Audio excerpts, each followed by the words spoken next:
Yes, I welcome you all for this today's revision session. Can you able to hear me? Yes, ma'am. We are able to hear you. Yes, you can start. Thank you, Adarsh. Okay, today what we are going to do, we are going to see some of the revision questions. So based on that revision questions, you may get an idea to how to attend the upcoming end semester question paper, right? So just an idea. At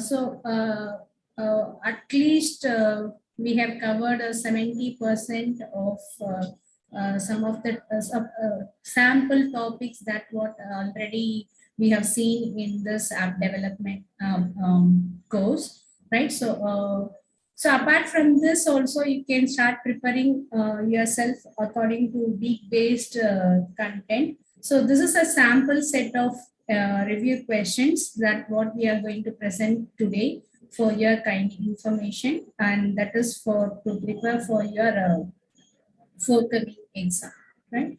So I will start presenting my screen. So just give me a minute.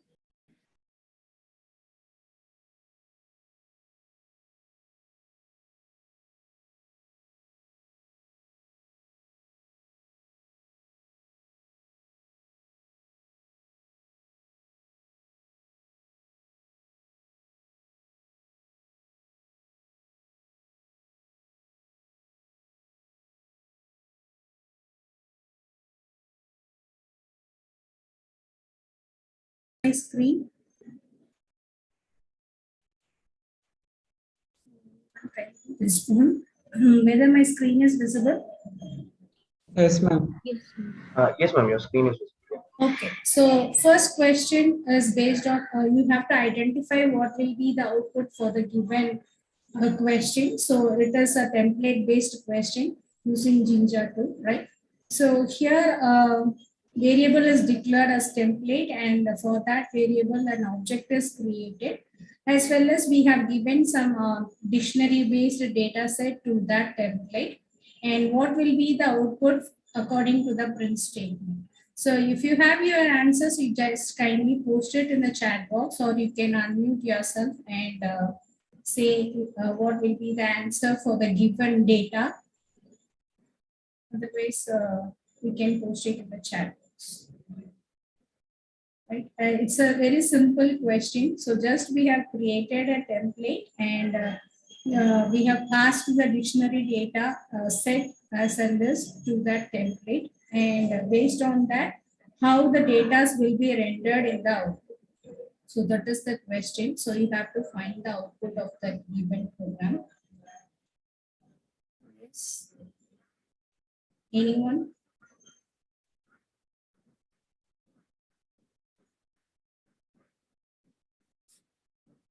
Otherwise, check anyone have answered the questions in chat box.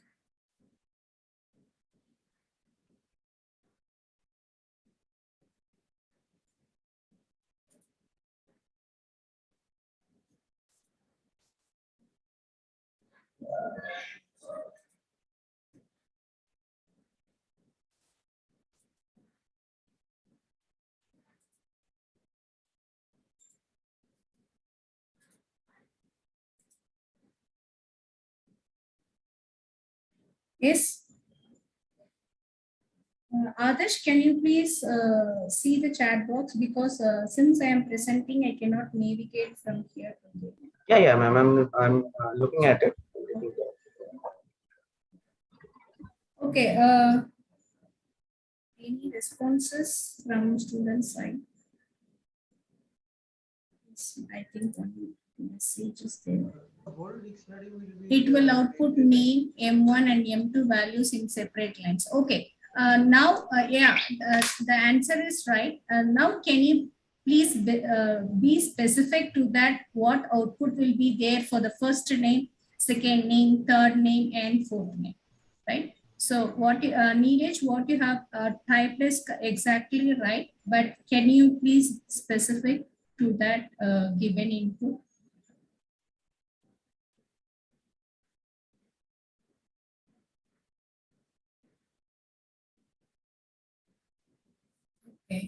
So first it will display the name as Venu, okay, in Mark 76.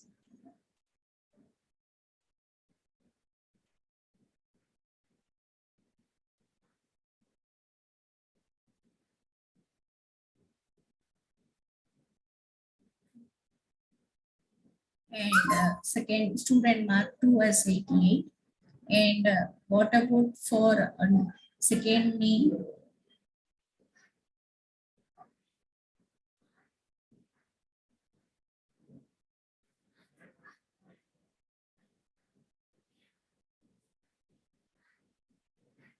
See, if it is difficult for you to type, you just unmute yourself and just say what are the fields will be displayed and whichever will not display. That's enough, right? No need to type everything exactly what is there in that. So, okay. So based on this, first name it will display as Venu and mark first mark as 76 and second mark as 88. And when it comes to the second data, it will display Renu and M1 is not available. So what it will do, it will just display student mark 1 as empty one and then mark 2 as 92, right? Okay, Neeraj, got it. Oh, you are in office. Okay, no problem, right? And then similarly for third name, it will display Sinu and it will display only mark 1. And then the third content it will display student mark 2 simply without any values, right? So the values will not be available, but it will display student mark 2. So according to this 3 values that what we have specified in the template. And similarly, the final data, it will display only Raghu as name and student mark 1 will also be empty as well as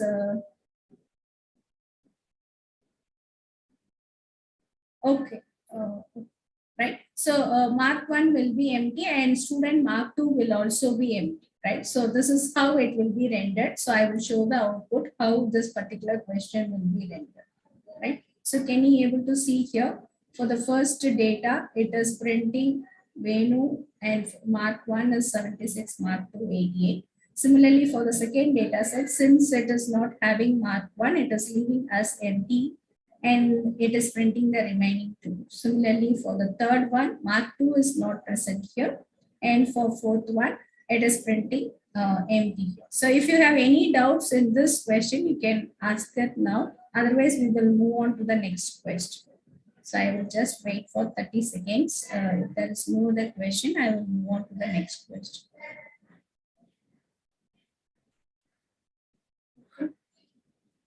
So, hello, ma'am. yes. In Ginger 2, sometimes I have noticed that we get error if the field is not there, and sometimes we do not get any error.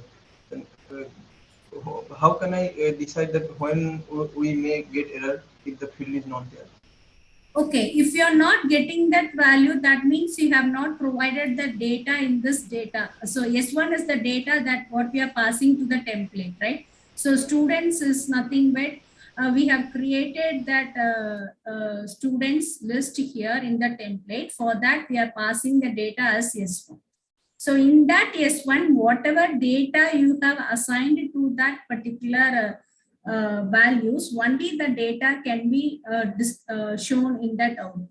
So if you have not given the data, but you are rendering the output in the for loop, automatically it will be printed only that particular content without that template variable, right? So this is the template variable which is going to render based on the data what you are passing in the function call, right? So rendering call. And once it has been passed, it will check for whatever the values that are available in the data set. And if it is available, it will retrieve the value from the data and it will print that value in the output, similar to this case. And if it is not there, automatically it will print only the content that is what we are displaying in the for loop, and remaining things it will leave as it is if it is not there, because M1 is not present in second row. Similarly, M2 is not present in third row, and M1 and M2 is both are not present in fourth row, like that. Okay, so here we will not get any error, right? No. Here you won't get any error because you are, see, for example, if you are calling a value which is not available in the list itself, then you will get an error.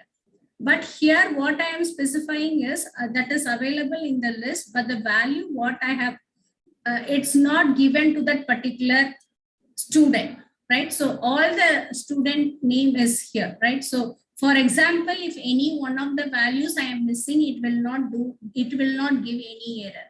But if you are not passing the data itself correctly, automatically, if it is not able to identify the data, automatically it will create the syntax error that that particular variable is not defined, right? So that is different case. Here we are providing the values, but some of the values, whatever values we have given in the dictionary, it consists of values, but one of the parameters of that dictionary value is not available, right? So what it will do, it consists of a list which consists of dictionary values.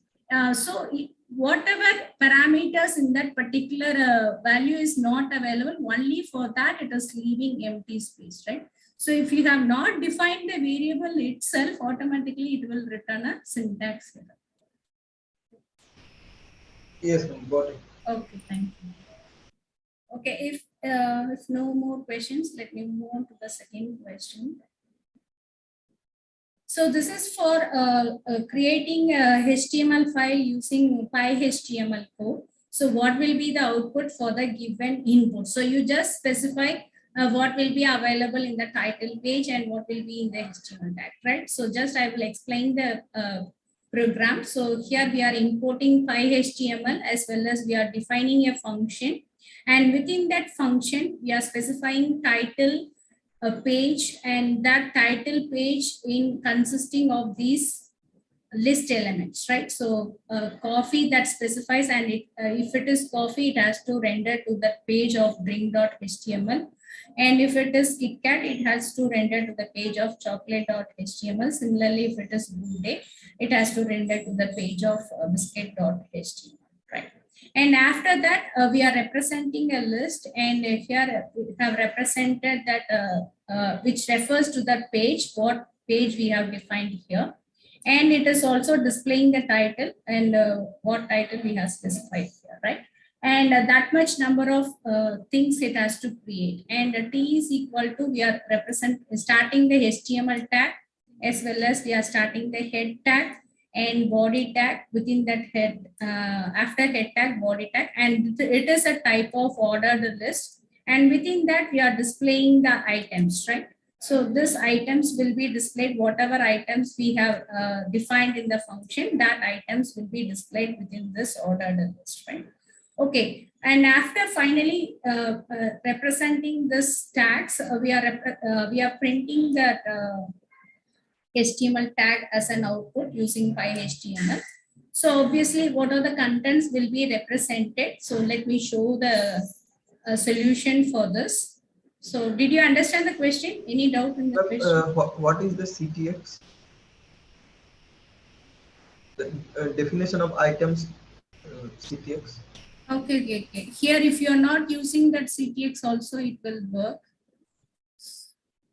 So CTX means it is representing any parameters what we are passing to that function. Okay, but CTX is not used in the items So, function. okay, I will remove it and I will render it now. So it's showing an error. So we have to use CTX because it specifies it is of any type of argument. So is it like inbuilt or? Okay, wait. Actually, since it is not at, now only I have opened this, so it is not installing that PyHTML.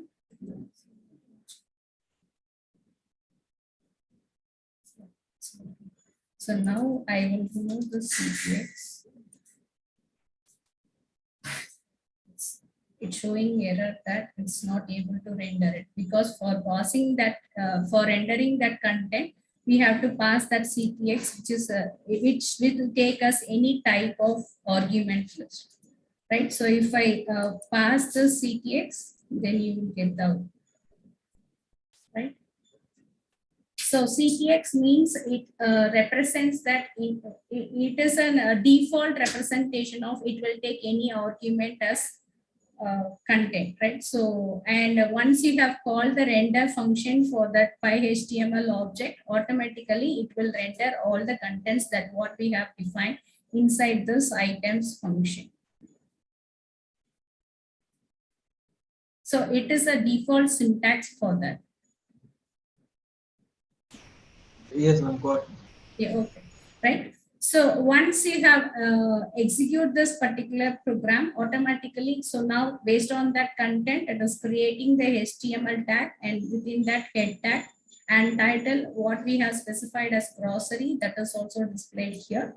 And after that, head and body tag starts, and ordered list. So in that ordered list, we are representing that link to, if it is a drink, then if it is coffee, it has to redirect to the link of drink.html. So that is what we have given in here within this page, right? So coffee, and the link to be reference should be drink.html, right? So that is represented in this ordered list.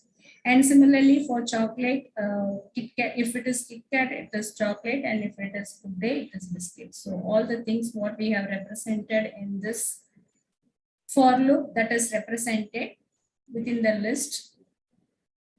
And after that, we are closing the body tag and HTML, right? So that is how the PyHTML program has been. So this program has rendered using PyHTML to HTML page. And the third, so any doubts in this question? Any more doubts apart from the CTX? So CTX, it will take any type of parameter, right? So without, if you are not using this, automatically this render function will not, it will not call the method render to render that function items.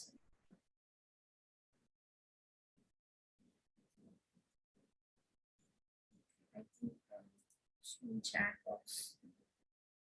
It is inbuilt, right?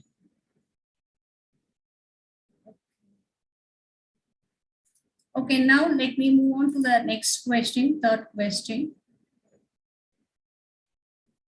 So this is a question that is based on Decorator, how we are using the Decorator, simple question, right? So here I have defined an outer function, and within that outer function, there is one more inner function.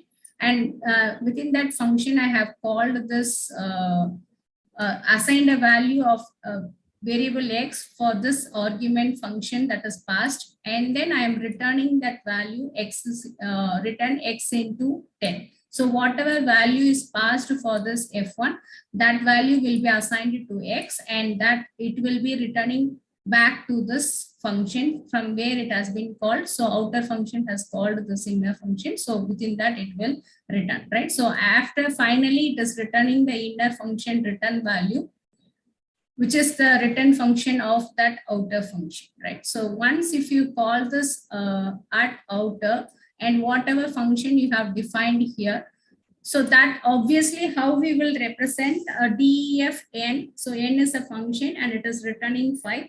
So this outer represents, the Decorator represents that it is equivalent to how we are representing. So just I will put a command line here. That is n is equal to inner of n, right? So this is how it will be called when you are using this outer function, right? Sorry, outer one.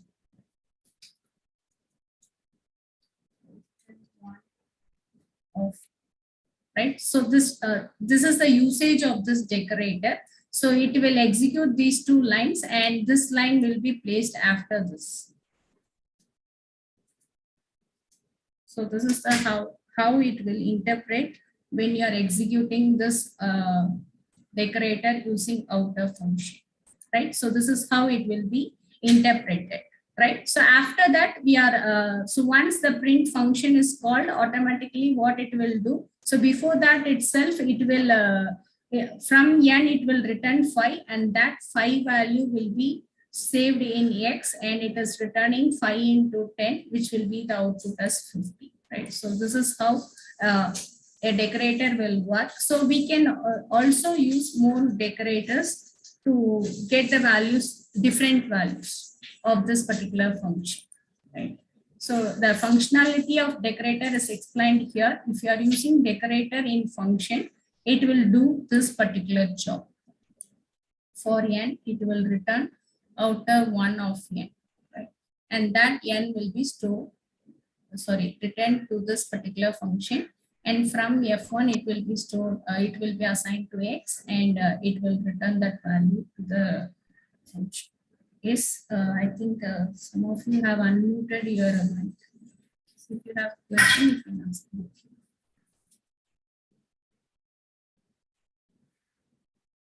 Okay. Okay, if there is no other question on this question, so let me move on to the next question. So next question is based on your database. So here it consists of 3 columns, right? So one is ID, and this is based on items that is in the shop, and ID, name, and cost. So ID represent here as, so actually before this table, before this query is executing, it will be in a shuffled order. We can give the IDs in a shuffled order, or it can be in a ascending order, right? If it is in shuffled order, obviously by using this particular query, specifying that ID in ascending, ASC represent ascending, it will be arranged in an ascending order, right? And then name represents the name of the item, and cost represents the cost of the item. So what will be the output of SQL query given below? So the first query will create the exact item, how it is represented in the table, because the ID is in ascending order, 1 to 9.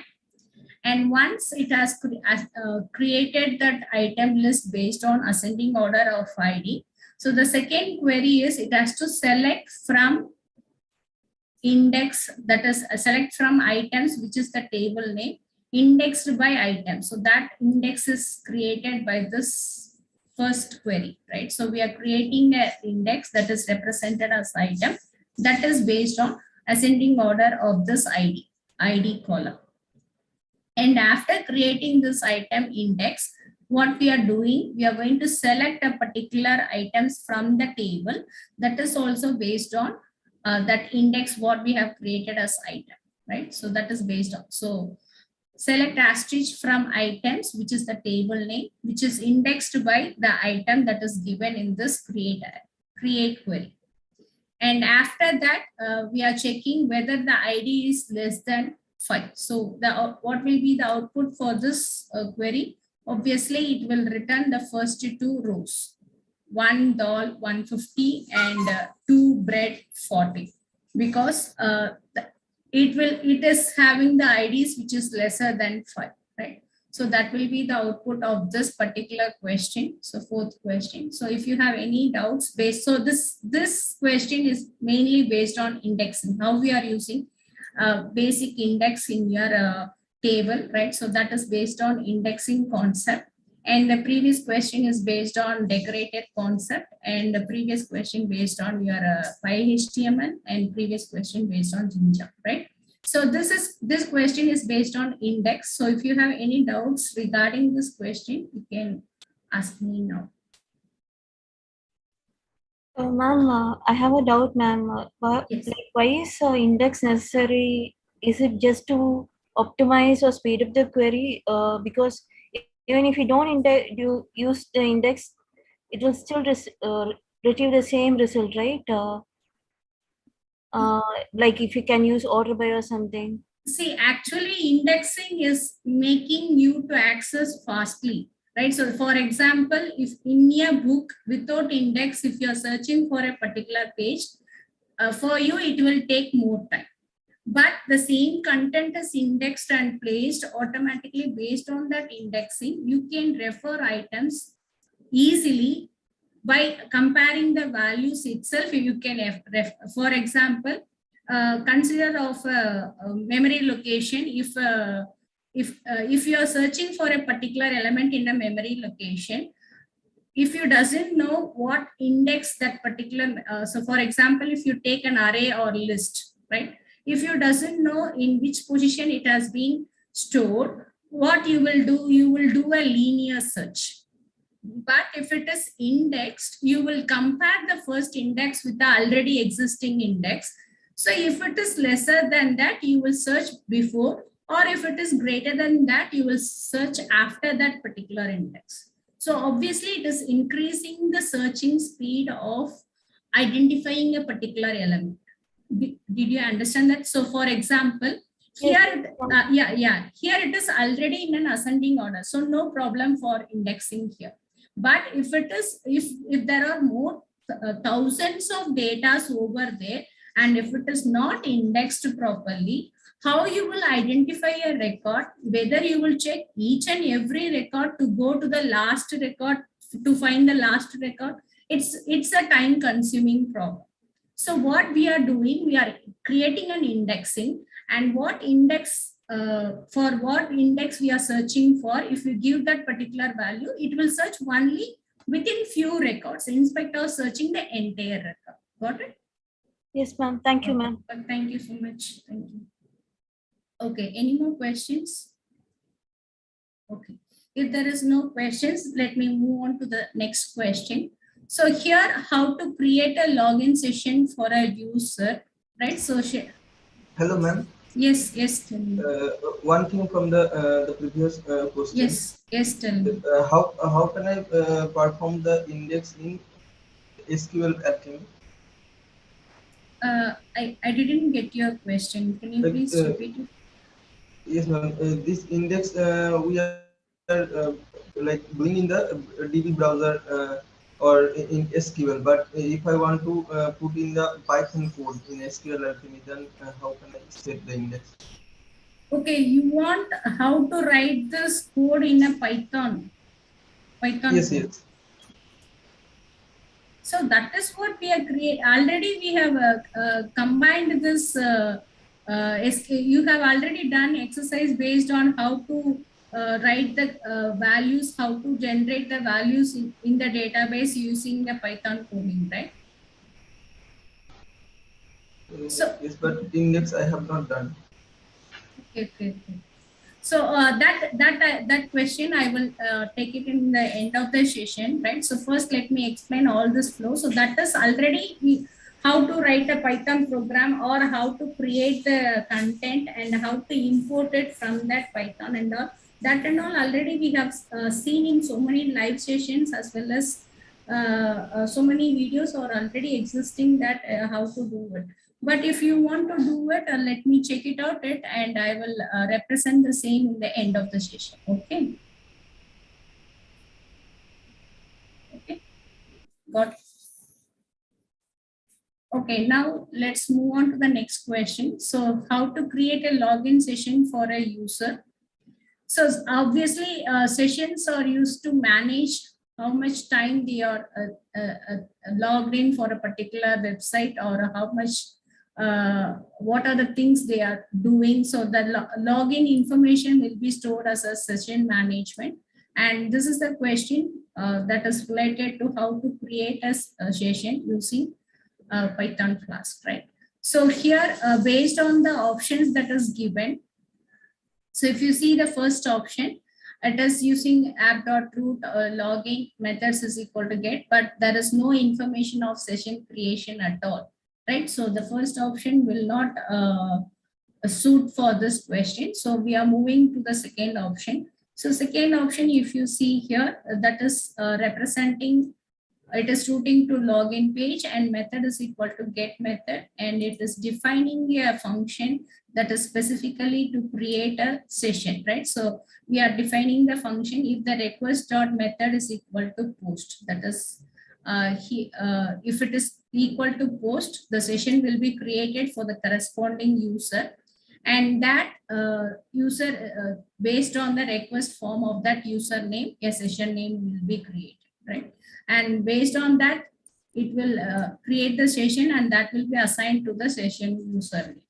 After that, it will render the index.html page, right? So I think this is the correct answer. So exactly this will be the correct answer, because if you see the third option, here the method is equal to post. So obviously it is making you to get confused, right? So this will not work correctly.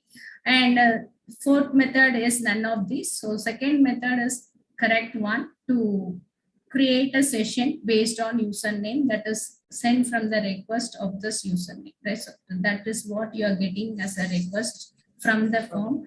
Yes, yes. Ma'am, I have a doubt. So basically, in the second option, the post method is not mentioned. Like the post method is not allowed. Then how come can we create session using the post method? See, actually, if you are requesting that, and that for that the session will be created, right? So if the request dot method, whatever you are requesting to post something, right? So then only the session will be created, right? So But what I think, your question is, here it is only get, and how Yeah. come, yeah, right? How come it is post, it is represented? yeah, I think it should return like method not found or something like that. That this method does not exist at this route, because at /login, like post method does not exist. Like So even if I do a post request, it would give an error. yeah, actually here it has to be included in this methods get and post. So that is not available here, but it should be represented as get and post. And if the request dot method equal to post, yes, correct. What you have said is correct, but here I have only given get, but it should be included with post also. So in that case, like the third option should be correct. Like, am I right? Like, since Yeah. post is not mentioned, so third option should be correct. Yeah. Since here it is, but it has to support get option also. Then only you can able to log in, and then you can create a session, right? So get and post should be there in that query, and it has to check for the post, and it has to create the session for the corresponding thing, right? So it should also have get, because it has to get the content, right? So for login information, it has to get only the part of the code is given here. I have not given all the content of the entire program. So only the part of the code is given, and based on that, we are identifying which code suits exactly with that content, right? So Okay, got it. Since it is requesting it from the form, yeah. so for the form to exist, there should be a method which is written in the form. Yes, exactly, right? So we should have get as well as post. So that is what missing here. So if that is the case, if you include get here, then it will be also represented as a correct answer. Okay. Excuse me, ma'am. Yes. Ma'am, I think we need not include get in option C, because get is like, it is not a mandatory thing, I think. Like C works. C is the correct answer, I think. Okay. Okay, that I will verify it, and in the end of the session, I will clarify that out based on this B or C, right? So that I will clarify in the end of the session, right? Any other questions related to this? Harini, you have raised the hand, right? If you have any questions. Ma'am, if we do not specify the methods parameter, then it is okay that then we do not specify get. But if we specify the methods parameter, then I think we should put all the things, get and post. Okay, so Whatever. same thing. For this question, B and C is little bit confusing. So this question I will take it in the end of the session, and I will clarify what is the exact thing that has to be mentioned in this option. Okay.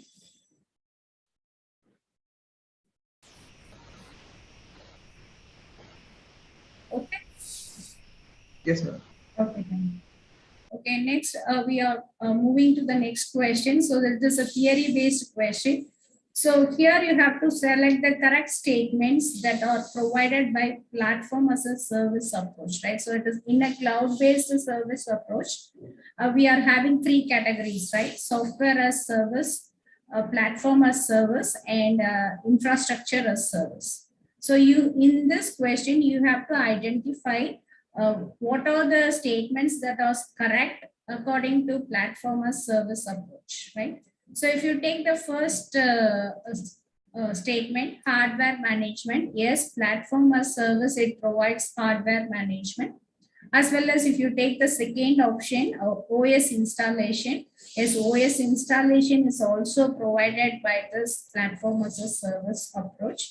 And if you take the third option, providing base for application platform, right? It is providing a base for that application, and it is also providing deployed application service. So fourth option is wrong because it will provide only the platform for that application, and the user or the developer has to deploy their application on over that platform, right? So D is wrong. Remaining first three are correct, right? So based on this question, first three are correct, and the last question is last statement is wrong. So any queries regarding this question?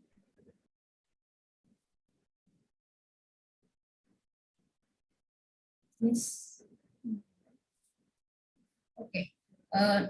I think next Sonal will take over the session. So until then, at the end of the session, I will clarify this. Ma'am, can you repeat option D once, please? Sorry. Okay. Option D is it is providing a application service, deployed application service. So normally software as a service approach will provide this D option, because for example, if you are using Google Docs or if you are using any Google email and all, obviously everything will be available in that service itself. You will just utilize that application for your need, right? So platform as a service will not provide this service because it is a deployed application service. Platform will provide a base for that, and the developer or user has to deploy their application over that platform, right? So this is the point exactly what platform as a service will provide, right? It will provide a base, and the developer has to deploy their application, which is represented in the fourth stage, right? So this will not be provided by the provider, right? So there will be two categories of representation: cloud provider and cloud user, or cloud cloud user. So cloud provider, they will provide the platform, right? So the management of hardware, OS installation, and taking care of OS management, everything will be done by the provider side. What the user will do, according to their application, what application they are going to deploy, based on that application, they will deploy the application in the base provided by the cloud provider, right? And that application will be maintained by the user itself. That means the cloud customer, right? So cloud customer will take care of maintenance of the application, right? So remaining hardware, OS, everything will be maintained by the cloud provider. So only thing, the application which is deployed will be maintained by the cloud customer, right? That is Yes, what I ma'am. have represented as user. Yes, tell me. Yes, got it, ma'am. Okay. Okay, fifth question I will discuss in the end of the session. And now I hand over the session to Sonal. Sonal, whether you are going to present or can I present, shall I present this for you? No, ma'am, you can stop sharing. I can present. Okay, thank you. Okay, let me share the screen first. Am I audible clearly? Yes, Sonal, you are on.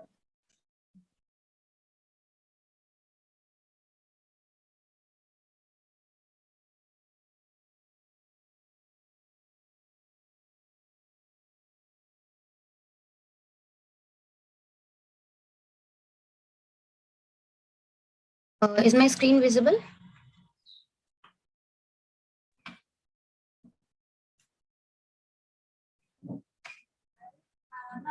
Hello, is my screen visible? Question number 7. Yes, Yes. Yes, Sonal. yes. Excuse me. Yeah, okay. So yeah, so hi everyone. Now let me take you all through the further question of this revision session. So till question number 6, you have learned all the basics things about what is indexing, how we do that, and some basic Jinja thing. So now afterwards, we see in this question, this is a simple HTML code. So here, see, here in this question, we are using a very special syntax, which is this. Here you can see this is a syntax.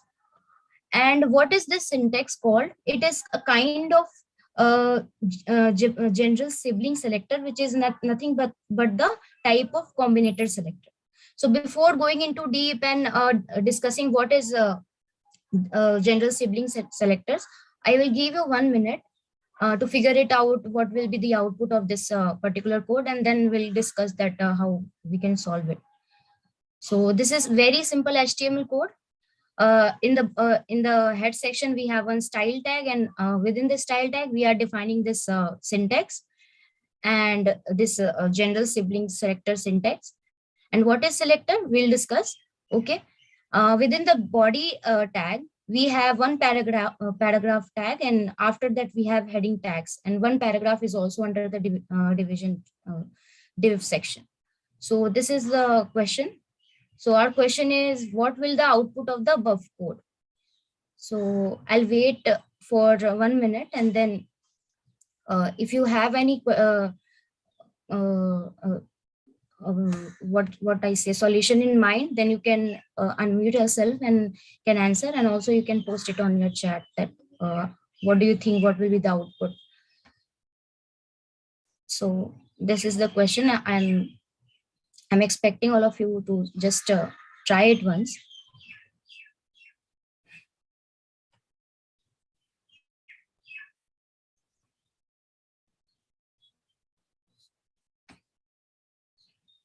Is the question properly visible to you? This is the whole question, like from here to here.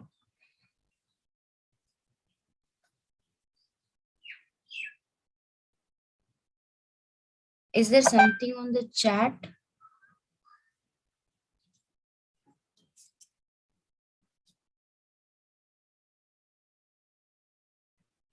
Okay. Okay, I think we can discuss it up. Okay, so see here, before going into the combinator selector, first I like to explain what is selectors. You know, like in CSS, what is selectors? So basically, CSS selectors are used to select the particular HTML element in our document, in our HTML document that we want to style. Okay, so within the selector in CSS, we have various types of selectors, like basic selectors, in which we had learned like ID selectors, class selectors, and element selectors. And after that, we have one selector called combinator selectors. We have more various other selectors in CSS also, like pseudo element selectors. You have heard about like that, attribute selectors, pseudo class selectors. So we will not go into each and every selectors and discuss. So we basic selector, you all know like what is ID, class, and element selectors. So if we talk about the combinator selectors, within combinator selectors, we have like we have descendant selectors, we have child selectors, we have general sibling selectors. So this syntax, this whatever this syntax is basically a syntax of general sibling selectors in CSS, where the general sibling selector selects all the element of the HTML document that are next sibling to of the element specified within the style tag. For example, here in this code, we can see there is a div, and after that there is a h1. So what does this line mean? So here, as the definition is saying, like they says that this selector selects only those element which comes next to the element specified in the style tag. So here, this selectors only select all the heading element which are next to div element. Like see, here, this is the first paragraph. It will not select it, right? It is, yeah. So here we can't see any div. So if we, yeah, we cannot see any div here. So the first element is the paragraph element. After that, we had header, and after that, we had header. Like after that, we have a div element. Like you can see here, we are opening div, and within the div, we have a paragraph, and we have the div closed. So here, according to the general sibling selectors, it will select the next sibling of the element. What element? The div element. So what will be the next sibling of the div element? This heading 3 and heading 4. So these both headers will be the next sibling of the div element. So that's why it is saying that please change the color to green. So it will change the color of heading 3 and heading 4 to green. So if I copy that, let me copy it and try to show you. Like, yeah, I copied it, and let me go to my editor. So, okay, so this is PyCharm. So if I paste it here and run it, see, you can see it, see, it has printed paragraph as usual. It has printed heading 1 and heading 2 here. It has selected also, it has also printed paragraph 2, but it is not in color green, because this general sibling selector only select those elements which are next to this element, which are next to div element, like which is heading 3 and heading 4. So that's why heading 3 and heading 4 are colored in green, because we are selecting those who are next sibling of the div element. So if we go back to the question. Okay, yeah, so that is the question. So any queries regarding this question? Ma'am, what if there was a paragraph tag between the two heading H1 tags? A paragraph tag between? The two H1 tags in the end, heading 3 and heading 4. Heading 2 and heading 3 and heading 4, yeah, heading 3 and heading 4. Okay, so you are telling that what if we have one more heading tag? What if we have one paragraph tag between them? Okay, like after okay. ending the heading 3, we have a paragraph tag. Yeah. Ending of, right? Yeah. After ending the heading 3. After ending the heading 3. Okay, heading 3. Let me write it. Yeah. Okay, like this. Yes. Okay, so let me run this. Okay, can you see? It only select the heading element only. It cannot select the paragraph. Okay. Yeah, but like it is not technically the next one to it. It is like the next to next of the div tag. So basically, yeah, any H1 tags coming after that particular div, like even that is like in the end of the document, that doesn't matter. Yeah, yeah. Only it will only select the heading tags which are just after the element specified. And let's say we have another div, like, let me type it. See, here we are specifying another div tag. So let's see what will happen. So see, it is not okay, sorry. We can copy and paste. If we run that. Okay, so yeah, it will select all the header tags which is just after the first div specified. This is the first div, right? This is the first div. So every heading tag which is just after the first div element, div element, so it will select all the header tags, omitting all the things like paragraph. It will not select. Excuse me, ma'am. Yeah. Yeah. Ma'am, what if we assign a div ID to the last div, the div which we have used on line number 20? If we assign div ID. Okay, yeah. Then, if you are telling that if we assign any ID to that div, and then that select that ID to the style under the style. Yes, ma'am. Okay, so okay, let me do that. ID, let's say we selected ID1. ID.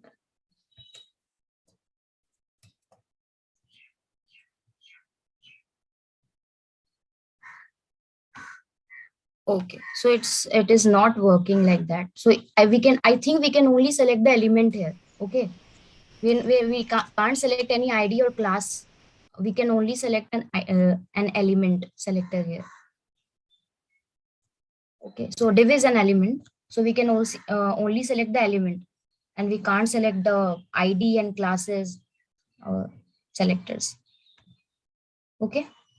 Ma'am, would it work if there was a div inside a div, and then after that, the child div, there is a h1 tag? Div inside the div. Yeah. Okay. Div. And then after this div, there is an h1 tag. Yeah.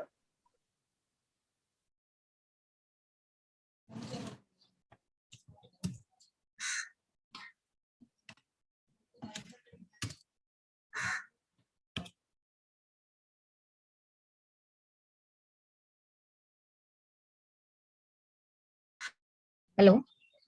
You're saying like this, div and within the div, and then after that. Yes, ma'am. Yes, ma'am. Yes, ma'am. Exactly like.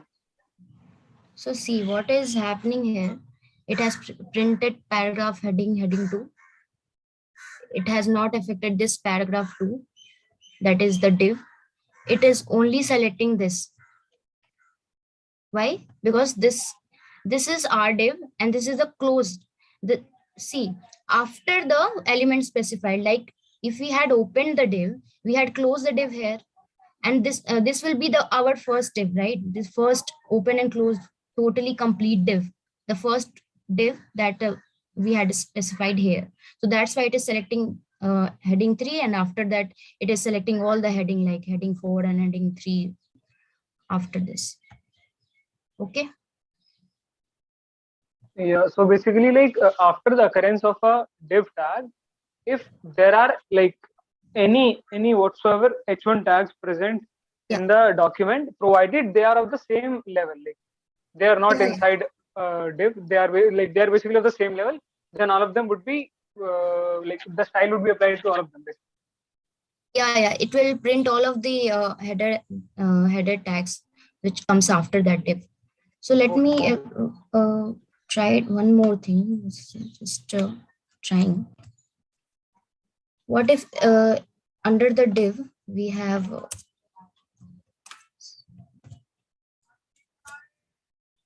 what will happen like this? Okay, so see here it is not selecting this thing. We had a header in header tags here also, but it is not selecting here because it is within another div tag. So that's why it is not printing here. See, it is not colored in green. Okay. Yeah, got it. Okay. So is any more queries? Okay, so if there is not further queries, we can move to the next question. So see, after question number 7, we have this question. This is a simple Flask application.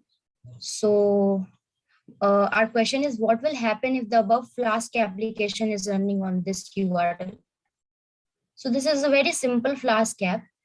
Here we are defining two routes, okay, corresponding to 2 view functions, and we are trying to print something on screen, like you are now on home page, and this is we want to retrieve something from the website or something from the server.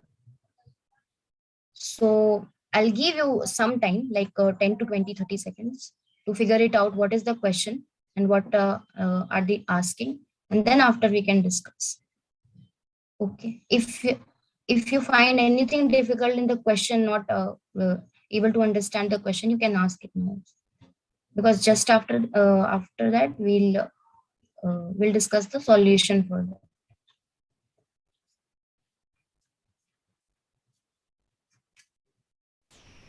Hello, ma'am. Yeah. I didn't get the question. Like there is no slash route. So There is no what is slash route. yes?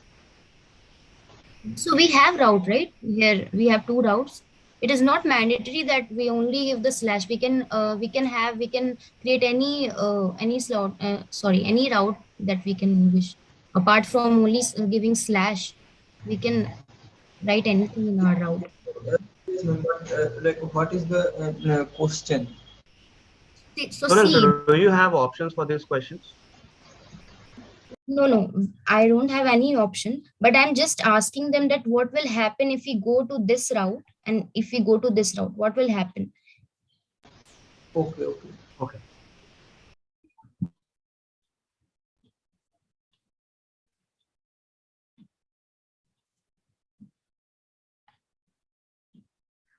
I just wanted you to analyze it, and then you can say that how what will happen if we go to the first route. What will it print? Is it giving any kind of error or such kind Okay, of? so maybe you can give some, examples route so that they can figure out what will happen if this particular route is given. Example route. What does that mean? Example route. With that, I mean, see, you wanted to check what will happen if this app is running, and then we throw in a certain number of URLs, right? Different URLs. So for each URL, there will be a response that will be rendered by the application, right? Yeah. So how are these responses changing? Where depending on the type of URL that we are giving, right? So that for doing that, you need to provide certain URLs, right? Yeah. Okay. So I'll demonstrate it in the reply. So Yes, ma'am. I got the question. I think it will just exactly print out the string. Like it will not like for H1, it will print H1. You are now on login page slash H1. It will not create the bold heading. okay. Ma'am, Is So it? first route will throw error, and second route will return this is my home page. okay. So can you say a little bit about why this is throwing an error? Why And this? because method at least should have been get in it. Otherwise, by just post method we can't. I don't think it throws an error. Okay, let's see what will happen if we run this piece of code. Let me copy and paste it. Let me go to Replit. See, this is my Replit. Let me. Okay.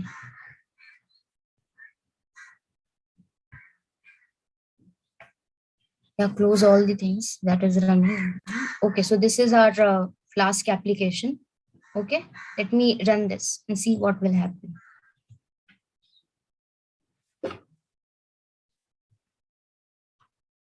So give it 1 minute. I think it is slow.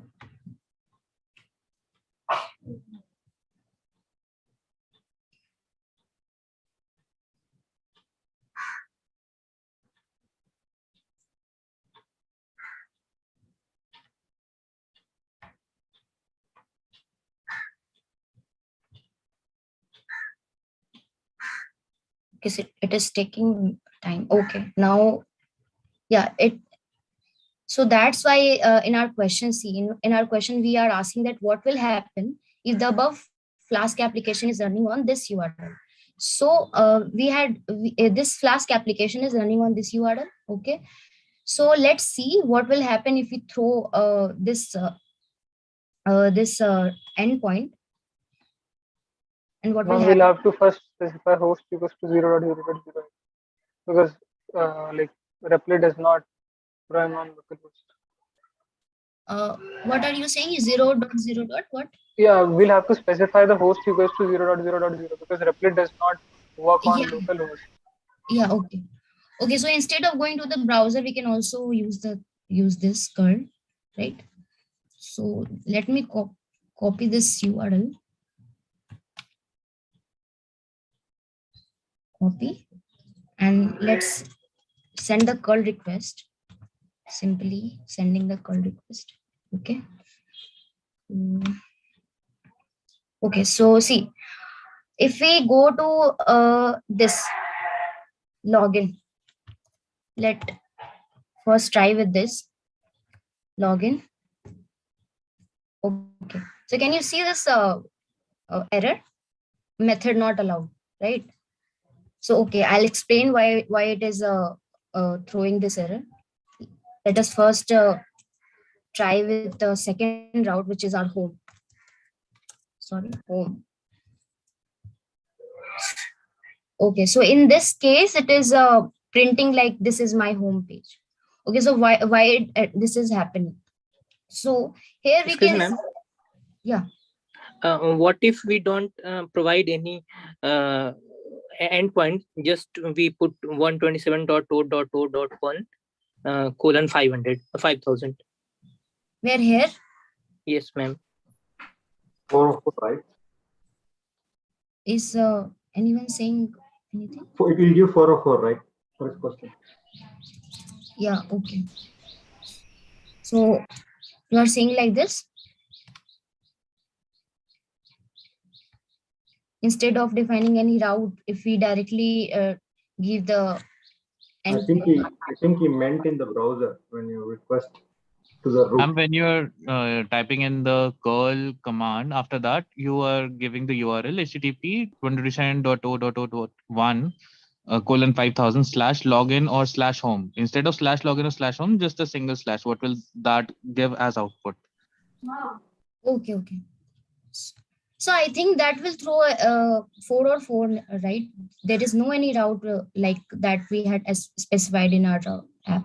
So let me first give that thing login, right? Login. So see, if we run this thing with a single slash, they are saying it failed to connect. I think it will not run. Let me go to the browser and see. If you go to the browser and only, okay, let me give the slash. This other side can. In the browser, so it won't work now because Replit does not go with localhost. Like Replit has to forward the port and like we'll have to give the host equals to 0.0.0 to run in our browser. For sending the curl request, it worked because that curl request is being executed in the same network in Replit. Yeah, okay. Let me try it in the curl itself. It is not good. Okay. So see, the thing that I want to discuss here is if we are not specifying a slash here, so I think it will not it will not show anything. It will give us a kind of a 404 or page not found error because we are not specifying that thing here. If we, let's say, if we specify this thing, let's say, okay, and a comma, and then if we then if we can run, I think it is not why it is not working here. The app is not running probably.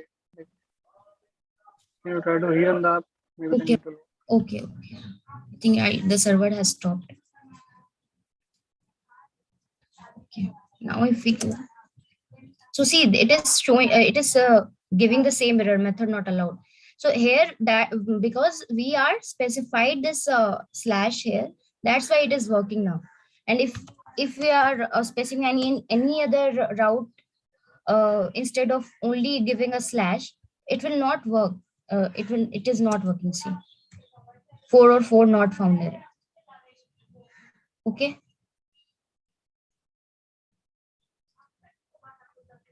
Is it clear? Because we are not giving any slash here. That's because we are not specified any slash in our route decorator. That's why it is giving 4 or 4 not found, because it is searching for that particular URL and particular route, but it is not finding that particular page. The view function, it is not finding. That's why it is giving us a 4 or 4 not found error. And whenever we give a URL like login, it is running, right? It is running, but it is throwing error, like method not allowed.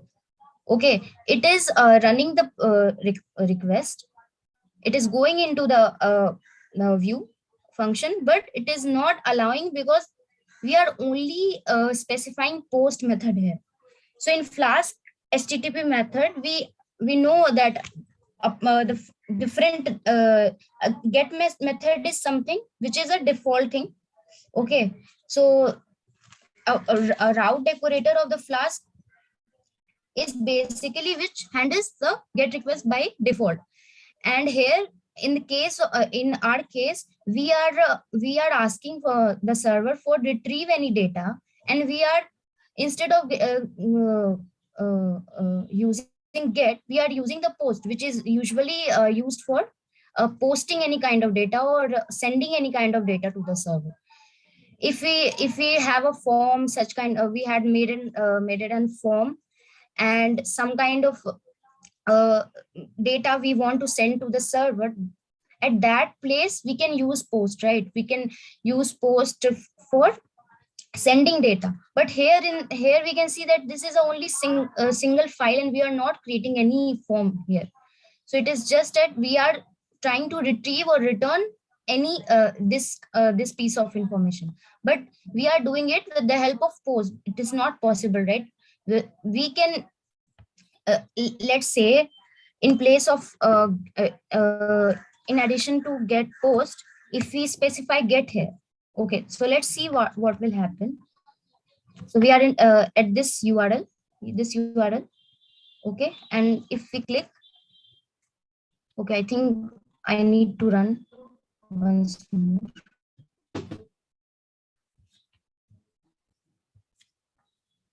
Okay, so see, you can see here you are now on login page. Now it is working. Now it is showing this. Now it is returning. You are now on the home page because we had added the get method here. Because it is generally get method is used to retrieve data, and we are just using the post method, which is not correct method for retrieving data. So that's why. So here we had. Ma'am, ma'am, in my opinion, like in the case of when we are just specifying post, like using curl, we were sending the get request. If we were sending post request using curl, then even the post method should return the like. Yeah, HTML. I can also explain. I can. I will also add. So using curl and using curl, giving the guest. Sorry, sending the get request. Right, you are right. So see how to now. Let's say we are using we want to send the same thing with help of post method. So how do we do that? Let's say we are giving, there is a special kind of syntax. So we had to make use of that. Where is the URL? Okay, this is the URL. Let me copy and paste. Copy and paste. Yeah, so we pasted. This is our URL, and let me add the login slash, and after that there will be a hyphen capital X, and then we write post. Okay, so let us see what will happen. Okay, see, so if we are sending this post request with the help of curl and this syntax, we can also send the post request, and we can see the thing that is you are now on home page on our on our screen. So this is the method we can use And instead of using this method, we can also just add a get method, and it can also work, and this is a secondary method. Excuse me, ma'am. Can you remove methods and try once, please? You are asking me Yeah. to move this. Okay. And do a curl get.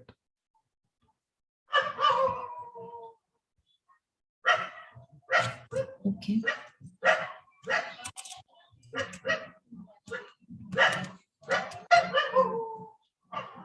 Yeah, it is also, it will also work, because we curl, we by using curl we can have any number, we can send get and post request by this syntax without defining it on in our root decorator.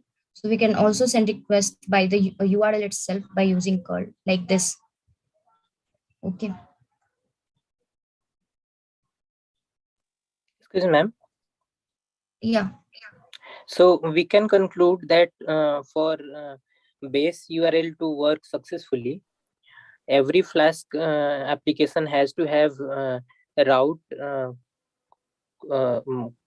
forward slash. Yeah, it is mandatory to add a forward slash, and after that you can add any number of things, any number of strings. No, ma'am, I'm just saying that for hitting the base URL, we have to have @app.route single quotes forward slash. That's it. Okay, you are telling this this will work or not? Yes, ma'am. I'm just telling you. I'm just asking that this is mandatory to have in Flask app for a base URL to work. Is it that so? You are asking that is it mandatory to have a base app as a single slash, or we can add anything as our wish? Am I confused? No, ma'am. I think what he meant is for a base URL to work without any extra routing element. Just like for example, in our case, local, only if you give the port till the port number. So it is necessary to have a route defined in a Flask app with this slash. Yeah, okay. Yeah, you can use it in that way also. So his question is it mandatory? Are there any other means of implementing it? See, I'm not understanding the question. Adarsh, are you getting the question, what he's saying? Hello. Yeah. Yeah, are you getting what No, what exactly. he's What was the question? He said base URL. Base URL means just the domain name in a way. A route comes up, followed by that you can have as many routes. So what he meant, the way I understood at least, is that if you use only the DNS name, in our case now DNS is an IP address with a port number, but that we can call it still the DNS. So to present something at that route, you need to have this pin number 5 currently what is written in your Flask app. There is no other way. Okay, so all right. So we want to define some other routes, but for that we need to have this. Is what you're asking? Do we need to have this? Other routes, so you need to specifically design. Let's say if a website has to store something default, whenever you hit the base URL, which is the DNS name. Yes, right. So see what. So let me say something here. So if you want your application to run and show something on the base route, you'll have to define this line number 5. That was his question. That's how I at least understood. You can correct if he's wrong. Okay, yeah. So if you want, see any by default, any application would run on the base URL. Okay. So now if we are, for example, here in the line number 9, we had something defined as /home. Okay, and it defines get method and returns this is my home page, right? So if I want this thing to come directly when I run the application, I will not define this /home. I will only define slash. Okay, because my application by default will run on the base URL. Okay, so I don't need to define anything. But if I want it to run on the base URL, I'll have to map it to the base URL. Okay. So it depends on us, right? So it depends on the mapping. If I want this everything to be run on the base URL, I'll map everything to the base URL. If I don't want to run, if I want to define a different URL, like this subfolder or sub path, I'll define it with / and then, for example, login here, right? So then the content, the view function that is defined login will be mapped to this URL only. Okay. But the application by default will run with the base URL. That is the reason we call it base URL. Okay, you can navigate to other URLs from that base URL. Are there any other ways to specify that other than just the slash?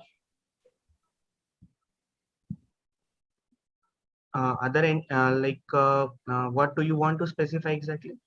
For my base URL to work, we now know that we need to have a route with just a //, nothing else. Are there any other ways to mention it in the Flask? Okay, this is my base or something.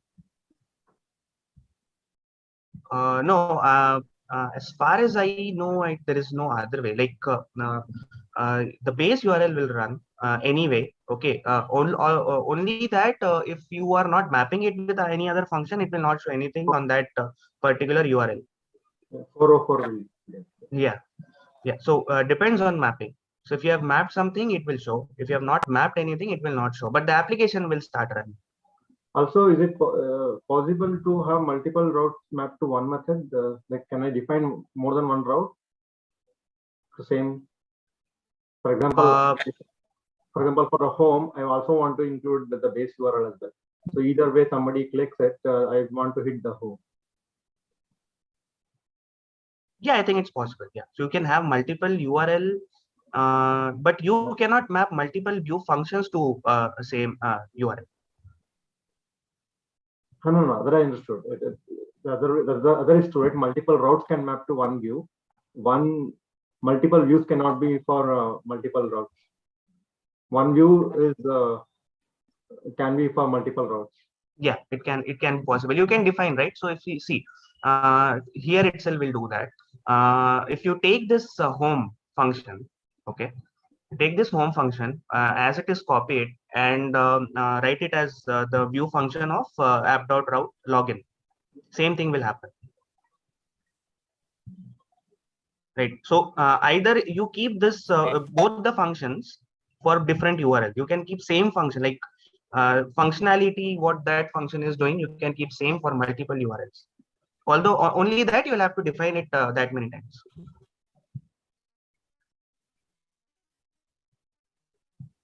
Did you get this point? Yeah, yes, I got it. Right, but yeah, so but what you need to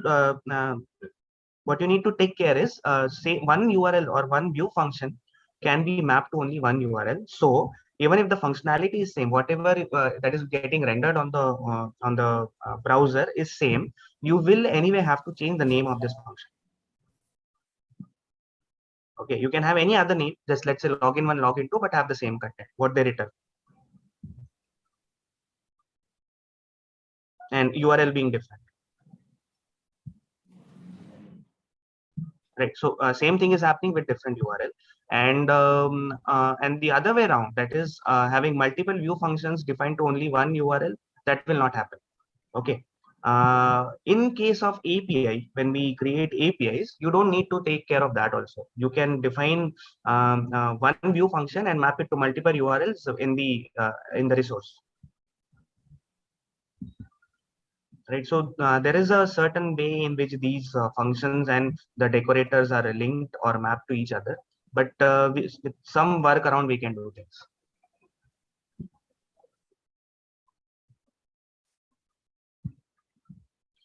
Yeah, so is this clear?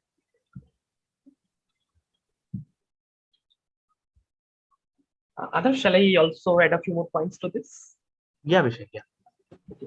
See, I joined the discussion a bit late, so I'm not sure what the foundation of this discussion is. But as far as I can remember, that Anukumar, I guess he was asking that if we can map a single view function with multiple URLs, right? Yes, correct. Without defining them twice, right? Yes. Without defining the view function twice. For example, let's say I have the home method, right, line number 10. So Okay. now it is mapped to /home, but I also want to map it to a base URL route. Yeah, sure. So what you can do is you can just define the route. Can you just get back to the triplet screen, whoever is sharing? Sonal, yeah, okay. So, just write a app.route call at line number 4 and define whatever the route should be, where you want that output. You are now on login page. Sonal, would you like to do that here at line number 4? Can you just add a simple line @app.route?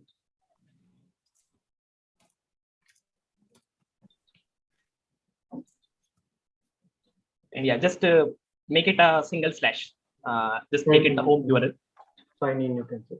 Yes. It would be better if you can add the host configuration as 0.0.0.0 in the Flask app configuration so that we can see the results in the browser.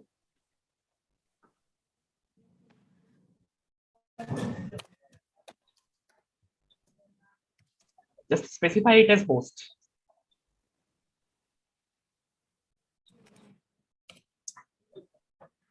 Make it a string, the value of this 0.0. Sure, thanks. Now, can you please click on run?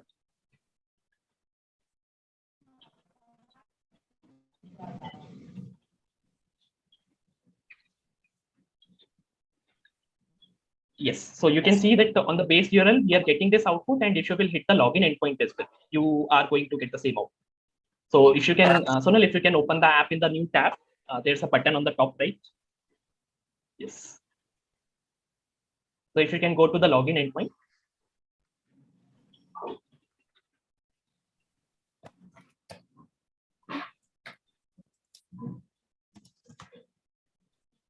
Yes, correct. So is this the question that you wanted to get clarified?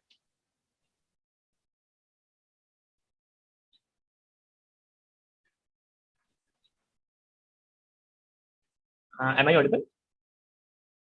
Yeah, Abhishek, you are audible. Yes, sir. I think this was the question. Okay. All right. Yes, Sonal. So you can get back to whatever was. Thanks. Okay, so any more queries on this question? Sir, on the same thing, like if we say app.route / in the line number 9, so like should it work or would it give an error? Because since that route is already defined like at line number 5. What I think is that it will give you the output, from the first place where you have defined that route, So it will probably give you the output from line number 5 if you define the same at multiple places. This is what my assumption is. Okay.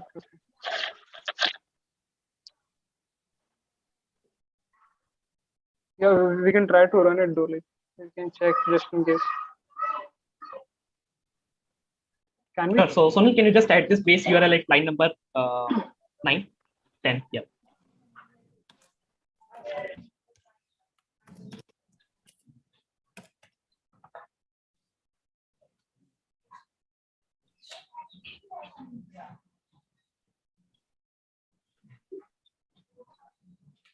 So yes, it is, I guess, giving you the first place where you have defined this segment.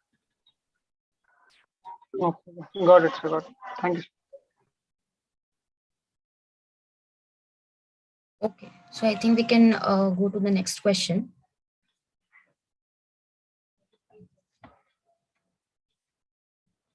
Okay, so this is our next question. So this is a simple HTML document you can see here. So our question is, what will be the output of the above HTML code? So this is our HTML code, and we are just asking you that what will be the output. So I'll give you 20 to 30 seconds, and just to figure it out that what is the question, what it is saying, what it is asking, and then we can discuss on this question that what will be the solution. So here we are defining just a within the head tag, we have defining a style tag, and within we are writing some CSS rules. And in the body section, we have some div section and some attributes and classes and IDs. So what will be the output? Ma'am, is the okay? Got it. Yes, just to think upon it, and then we can discuss it.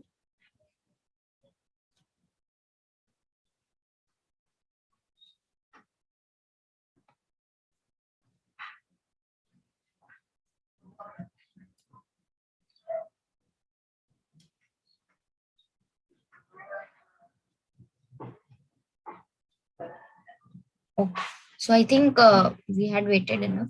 So let me copy this code, and then we can figure it out what will happen if we run this and why it is happening. So if I go to PyCharm, let me stop this first. So I had copy and pasted the code here.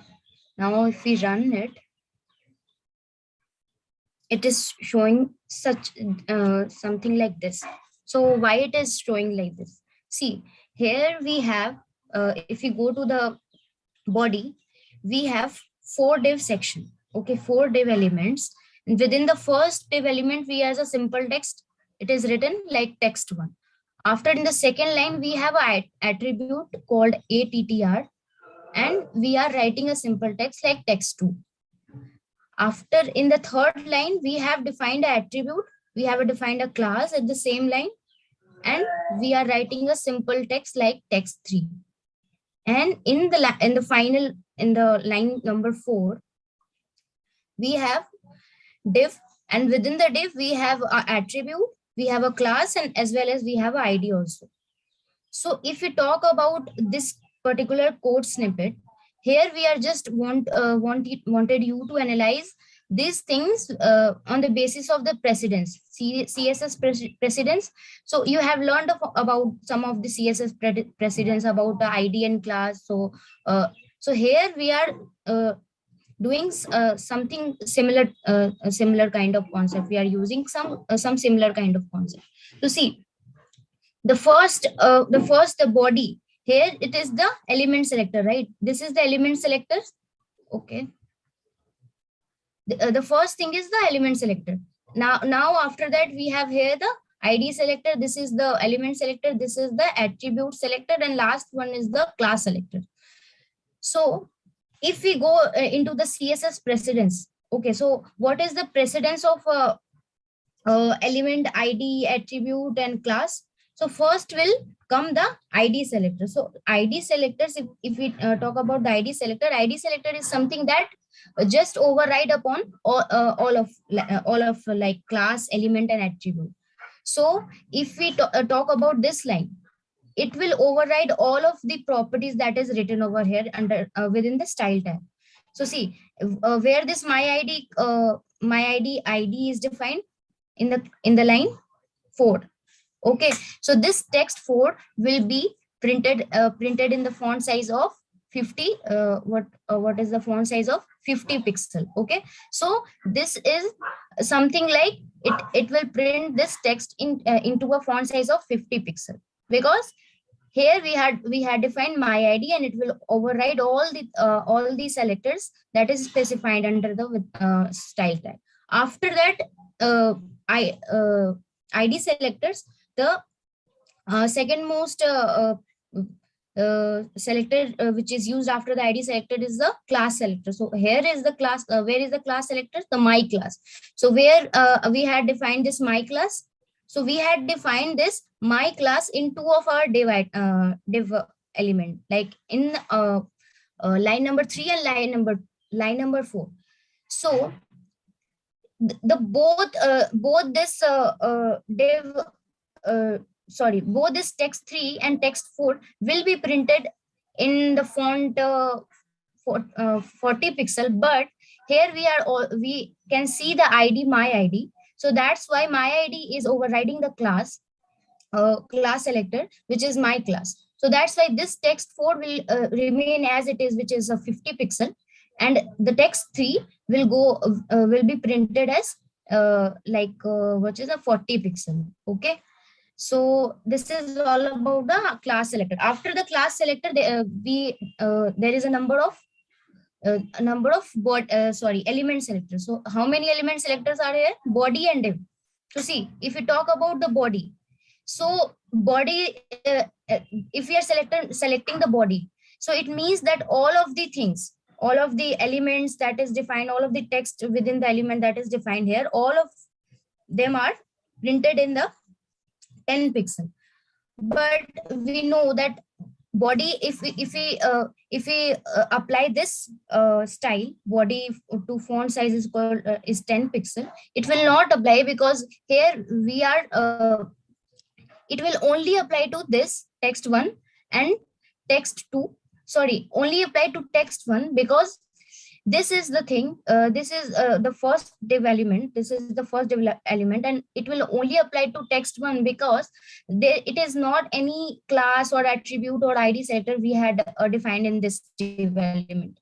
So within the body element itself, we have 4 div, and within the 4 div, the first div is, which is the text 1.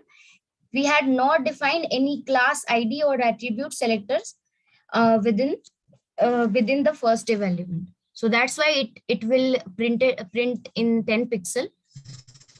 So after body, there is a div. So div, the same thing will go to the go as we have 4 div, and all of the div will take a 20 pixel. So see, in here the okay, so here the font size is 20 pixels. So only the second line div will get the font size of 20 pixel, because this is not this is we are using attribute, right? Attribute selectors. So here in attribute selector, we are defining a font of size of 30 pixel. If we go to the CSS precedence, the attribute selector is the least precedence if we compare it to the ID, class, and element. So that's why this attribute selector, the text 2, it will print it in the 30 pixel. This 30 pixel, and the text 1 will remain in the 20 pixel. Okay, so the text 1 will be printed in 20 pixel, text 2 will be printed in 30 pixel, text 3 will be printed in 40, and text 4 will be printed in 50 pixel, as if we talk about the CSS precedent according to the CSS precedent. Because first is the ID selector, after that we will consider the class, after that element, and after that we'll consider the attribute selector. So that's why on the basis of that only, it will print something like that. So is this question clear?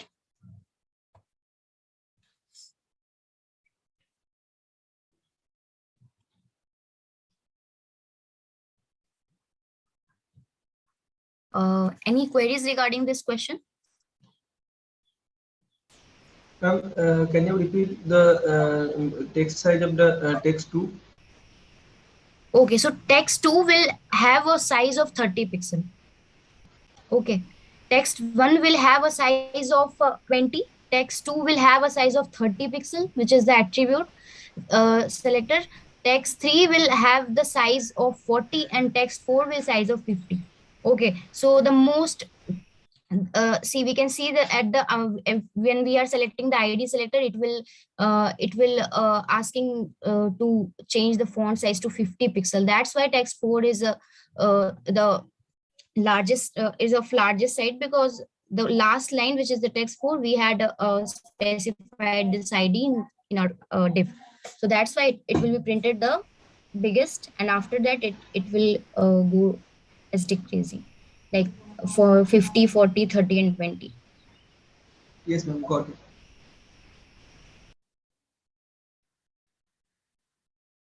Okay, So any more queries regarding this question?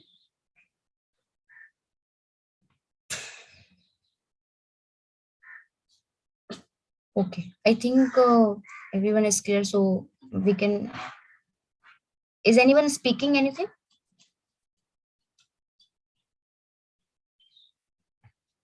Okay, I think we can go to the next question. Okay, so after question number 9, we have this question number 10, in which we are asking that we have 3 files. File 1 Sonal, there is a named. question on chat. Can you check that once? So it's like, does attribute have higher precedence than div? No, attribute have a lower precedence than div, because div is an element, and so that's why if we go to the code, sorry. But if ATTR has a lower precedence, then in that case, in our code, line number 2 should have text size of 20. Text 2. Line number 2, text 2 basically. Text 2 should have the font size of 20 pixel in that case. But I feel ATTR has a higher precedence. Yeah, so somebody has written it. Like that should be the case, I'm guessing. Okay, so I think there may be confusing. I think as far as I know, attribute selector is of a lowest precedence than element.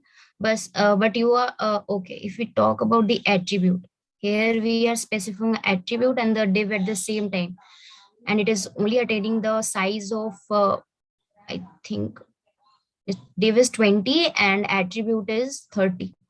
So text 1 is okay, 2030. So I think attribute have the higher precedence, because it is attaining the size of 30 pixel, right? Text 2 is attaining the size of 30 pixel, right? Yes, ma'am.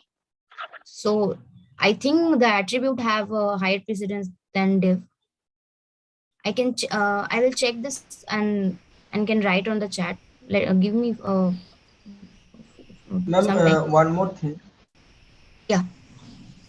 In the line number 16, if you put the ID, my ID, before the class equal my class, then what will be the output? So you are saying, what if we put ID before class? Yes.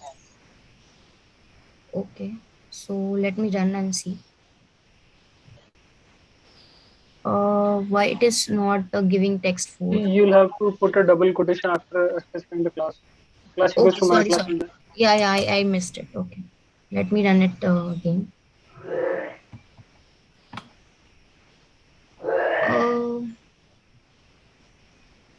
I don't know why it is not working here. It is not printing. Okay, stop and rerun. After rerunning also, it is not working. You can probably try closing it then, and then again trying to do it. Closing what? Okay. Closing this screen. Yeah.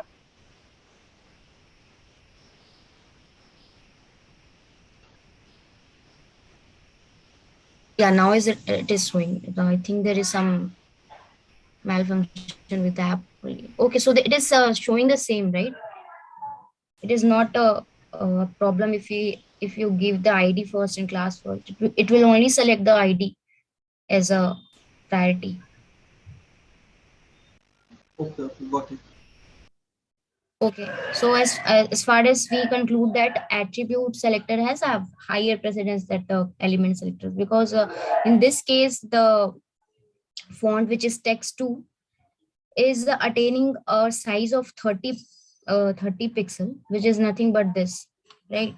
So that's why we can conclude this. Okay.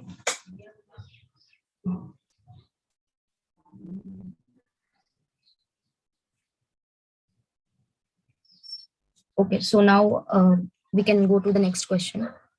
So this is our question. So we have 3 files, file 1, file 2, and file 3. So we have main.py file in which we are just creating a simple Flask app, and within the view function, we had just specified one list, and after that we have returning one index.html page, and we are also passing this my gadgets to the index.html as a list, okay, as a named list. So in file 2 we have a kind of we have used a concept of macro. So what is macro and how is it used, I'll explain you. But I think you can just try 10 to 20 seconds, just seeing the question and try to understand what is it is asking. So this is the index.html page, which is this app.main main.py file is rendering. This is the macros file. And our question is, what will happen if the above Flask application will run on this URL? Okay. Ma'am, can you scroll a bit down? Like after macros, is there anything after the macros.py? Yeah, on the index file.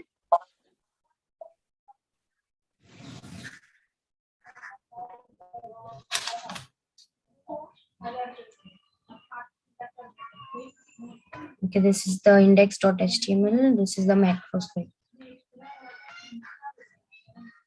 What will be displayed on the screen if we run that above a Flask application? Very simple program, just a minimal use of the macros, which we used to learn in the Jinja templates.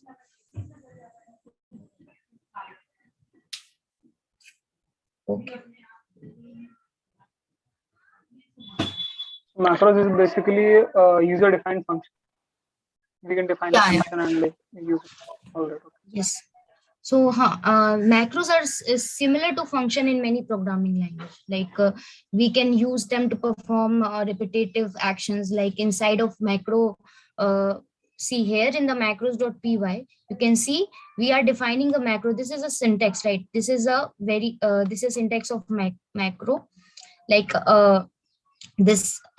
this opening, and then modular sign, and then macro, and after that we had defined a function. So this is somewhere similar to the function that we had seen in many of the programming language, that this is the way we had defined many of the function in many of the programming language. So the display my gadget is the function name, and we are passing a list. This is which list? This is the list that is passing. We are passing here like my gadgets. Okay, so we are passing my gadgets to index.html. Okay, so here why we are we are creating a macro, which this is the macro name, and we are passing an argument to the macro, which is nothing but the list. Okay, so after that, this is the starting of macro and this is the end of macro.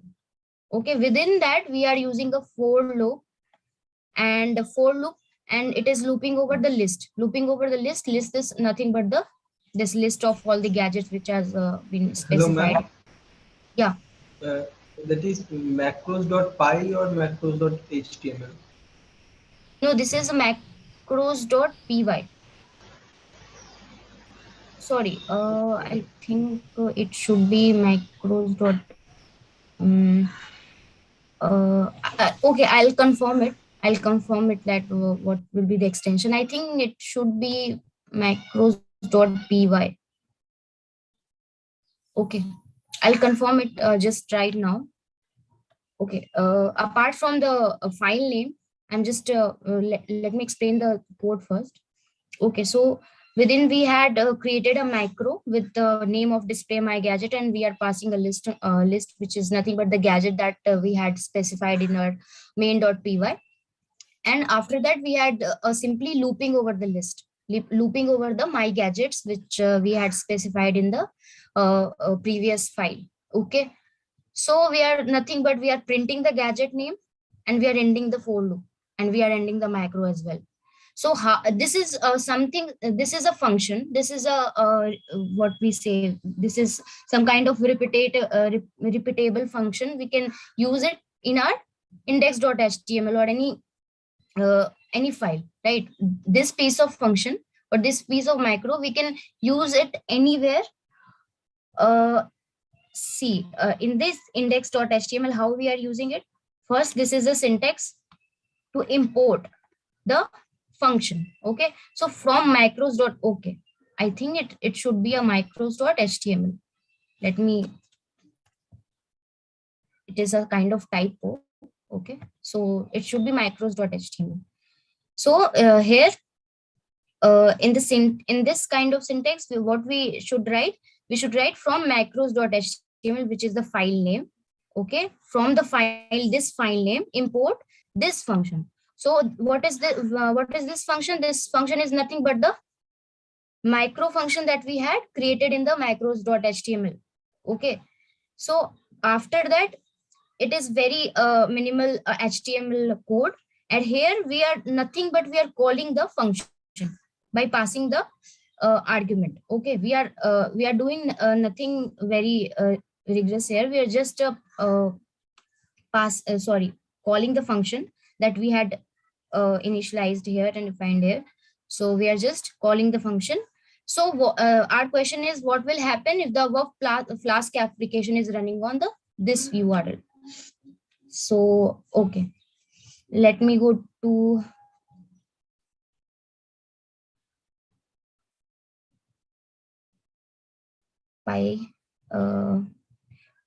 we should have to create a file.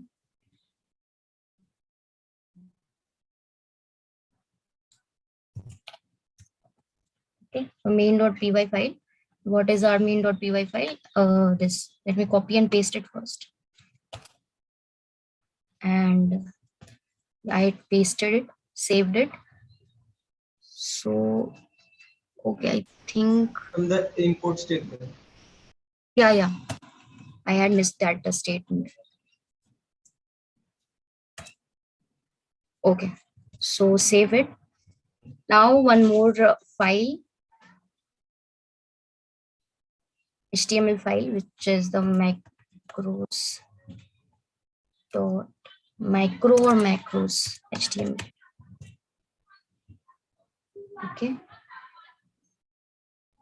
Okay, so we had to create a template folder first, and then we can insert it. Templates. Okay, the spelling is right, template. Okay, so our macro.html, move it to the template. Okay, so what is in our macro.html? Just copy and paste it in.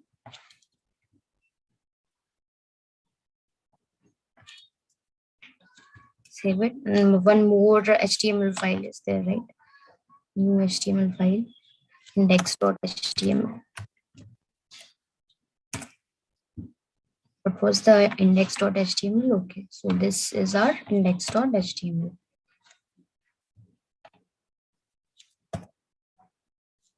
Okay, so I had saved it. This is our main.py. Let's see what will happen if we run that.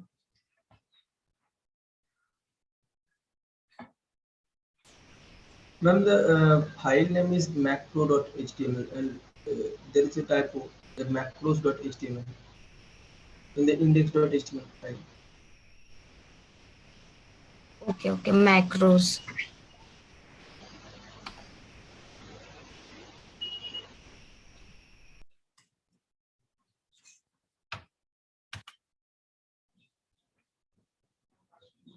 Okay. So main.py file.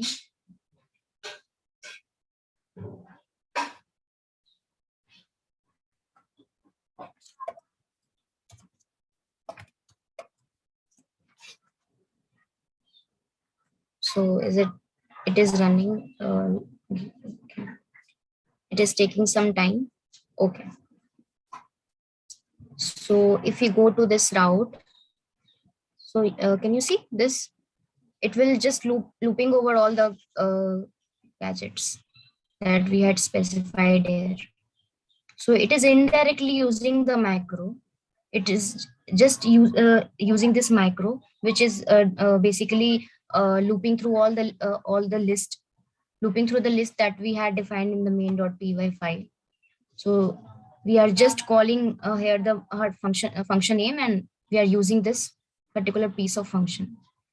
So that's why it is. Ma'am, I have one doubt. So, like, why is it taking 2 breaks after every line?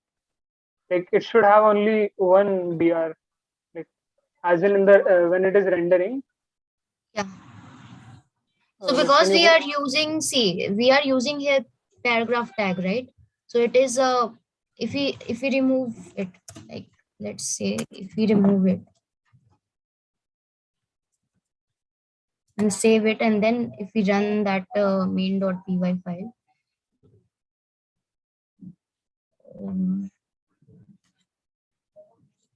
let me go to the, okay, refresh it.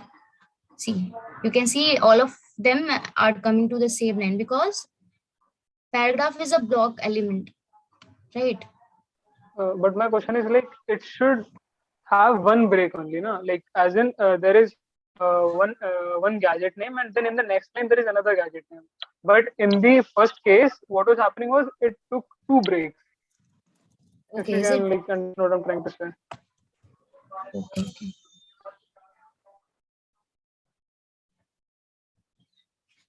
Okay, you are saying it is taking 2. Let me go to the code.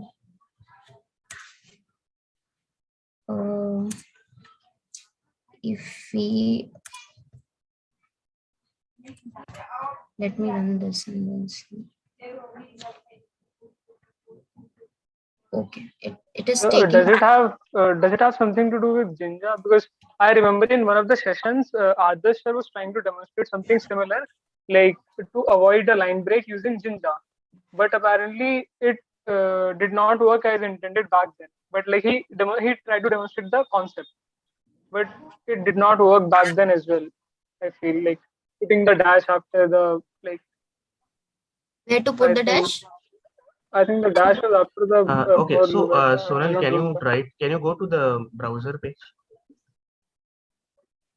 Browser page. Yeah, go to inspect.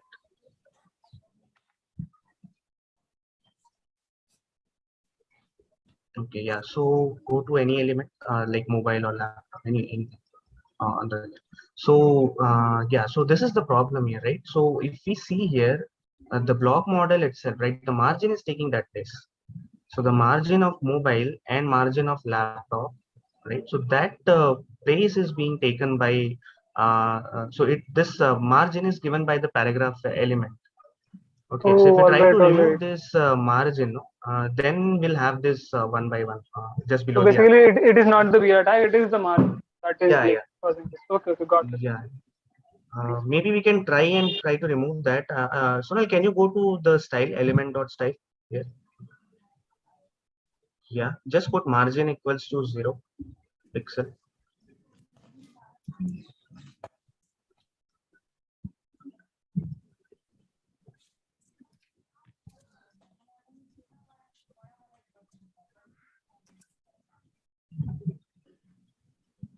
Pixel, yes, px.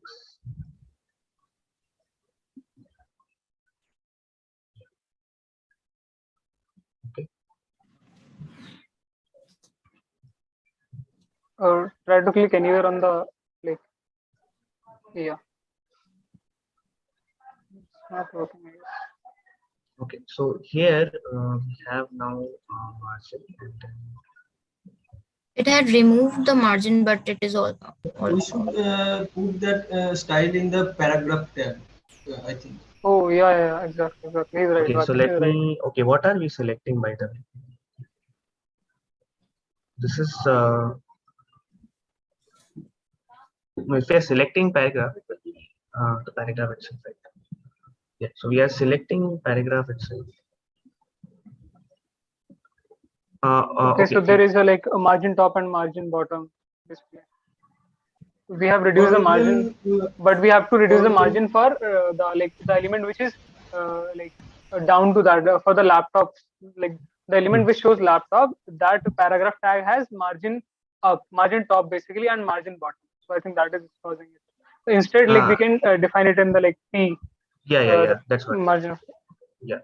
Yeah. So that was happening last time. Even I could not figure out last time, but this is something I thought may be happening here. So yeah. So every element is having its own margin, right? So that is the reason it is happening. We may have to put both the margin 0 pixel in paragraph as well as in body, and maybe then we'll get that. or sir, just we can put the style in the Ginger template paragraph. Yeah, so styling can be put anywhere. We just need to know where exactly to put it so that we have. So what is actually happening here? Why we're having this space? This is not because of the template itself, but it is because of the size or the place, the block model of each element, right? So that is taking the space here. So nothing is happening because of any issue with the template. This is something we missed on in the last session. Yeah, got it. Thank you. Yeah. Okay. Okay. So any more queries on this question? If not, we can go to the next question. Next and the last question. Okay. So let me go to the last question quickly. So this is our main.py file. Okay. So this is main.py file and this is index.html file. So we are asking that what will happen if the above Flask application is running on this URL. Okay. So try take your time to just read upon what is happening over in this piece of code.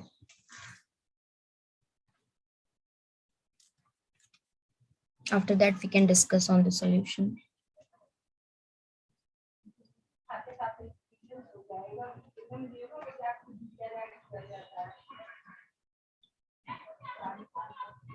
So we have three view function here: index, set my cookies, and get my cookies. And this is our index.html, which is nothing but the form. Okay.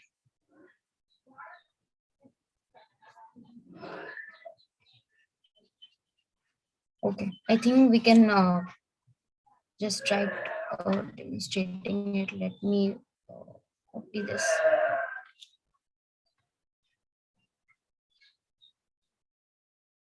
Okay, so main.py, just pasting it, and the second is the index.html, which is the form. Let me copy it also, index.html. So here is index.html. Okay. So if you go to the main.py, yeah. Okay, so we have three functions. At the first function is nothing but it is simply returning the index.html, which is nothing but the form that we had created in the index.html document. So whenever we hit this URL, it will show us the form. Okay, so after that, this is our second route, which is something like /set. So what this function is doing, basically setting the cookies for us. So what is cookies? So you have heard about cookies, right? So basically it is the cookie is nothing something which is stored at the client side. Okay, cookie is something which is stored on the client side, and we can create and we can set it to something, and we can also retrieve it. Okay, so here in this code, we are nothing but we are setting the cookies. How we are setting the cookies? So see, we are using here make response, that is nothing but a function of object of make response, sorry, request. And this set cookies is a proper function of a make response. Okay, so here in this function we are just making a response, we are setting the response, and whenever that is set by us, we are at the same time we are rendering the index.html. We are yeah, okay. Ma'am, just a question. Like when we go with the get request in the first one, the set, yeah, the first route, the forward slash set. Yeah, in that case, should it not give an error since it would say that user is not defined? Yeah, it will. Yes, let me what you are asking, if we send a get request to that function. Yeah, exactly. Like if we open it with the browser or even with the curl, should it not say that the user is not defined? The user is not defined. Yeah, if we, whenever we submit that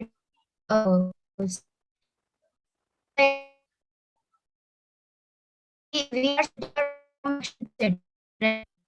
So whenever we submit the form, so it will redirect it to this function, sorry, this function, and it will use 1 minute, give me 1 minute.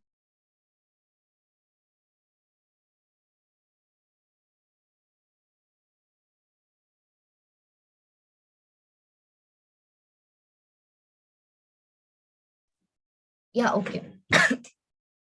So so whenever we click on the submit button on the form that we had created, we just direct it to this function, and it will yeah, it will use the post method to retrieve the form name, right? From this form attribute, which is the name that is been written here. Whenever the user enters the name at the form, it will catch this here, and it will store it this in the user variable, right? And after that, make response is a function which is of request. Make response is a object which basically try to see here, when we are using a make response, this gives the, it prepares additional http headers to basically it, what it do, it prepare a http header to a response within the view code. So it is preparing a http header, and it is setting it to this view index.html, and it is setting the use name, this cookie which is called name, and here returning this response. So whenever we this view function is basically for making response and setting the cookies. After that, we have a get my cookies. In this, we are using a get, right? This function get to retrieve the cookies and returning that cookies with the you had defined a kind of message, and you can retrieve this cookies, cookies what you had defined in the form that we had set as a cookies name. Here you can see it on the web page. So if we run this application main.py,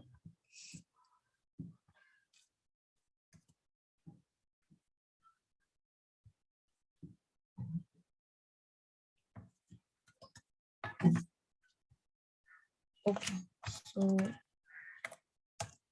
python main.py.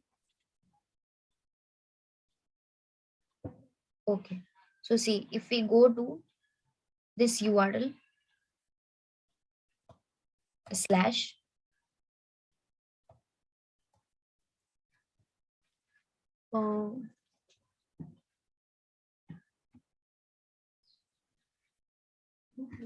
index.html is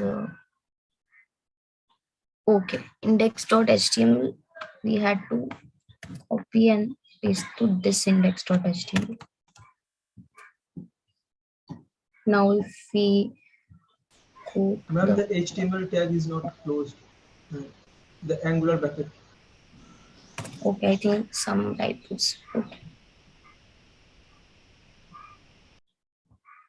Okay, so this form is appearing, and whenever you write any name and try to submit, it will redirect it to a URL like set. See, okay, here in the main.py, we are specifying this URL, and the same URL is specifying in the form action also.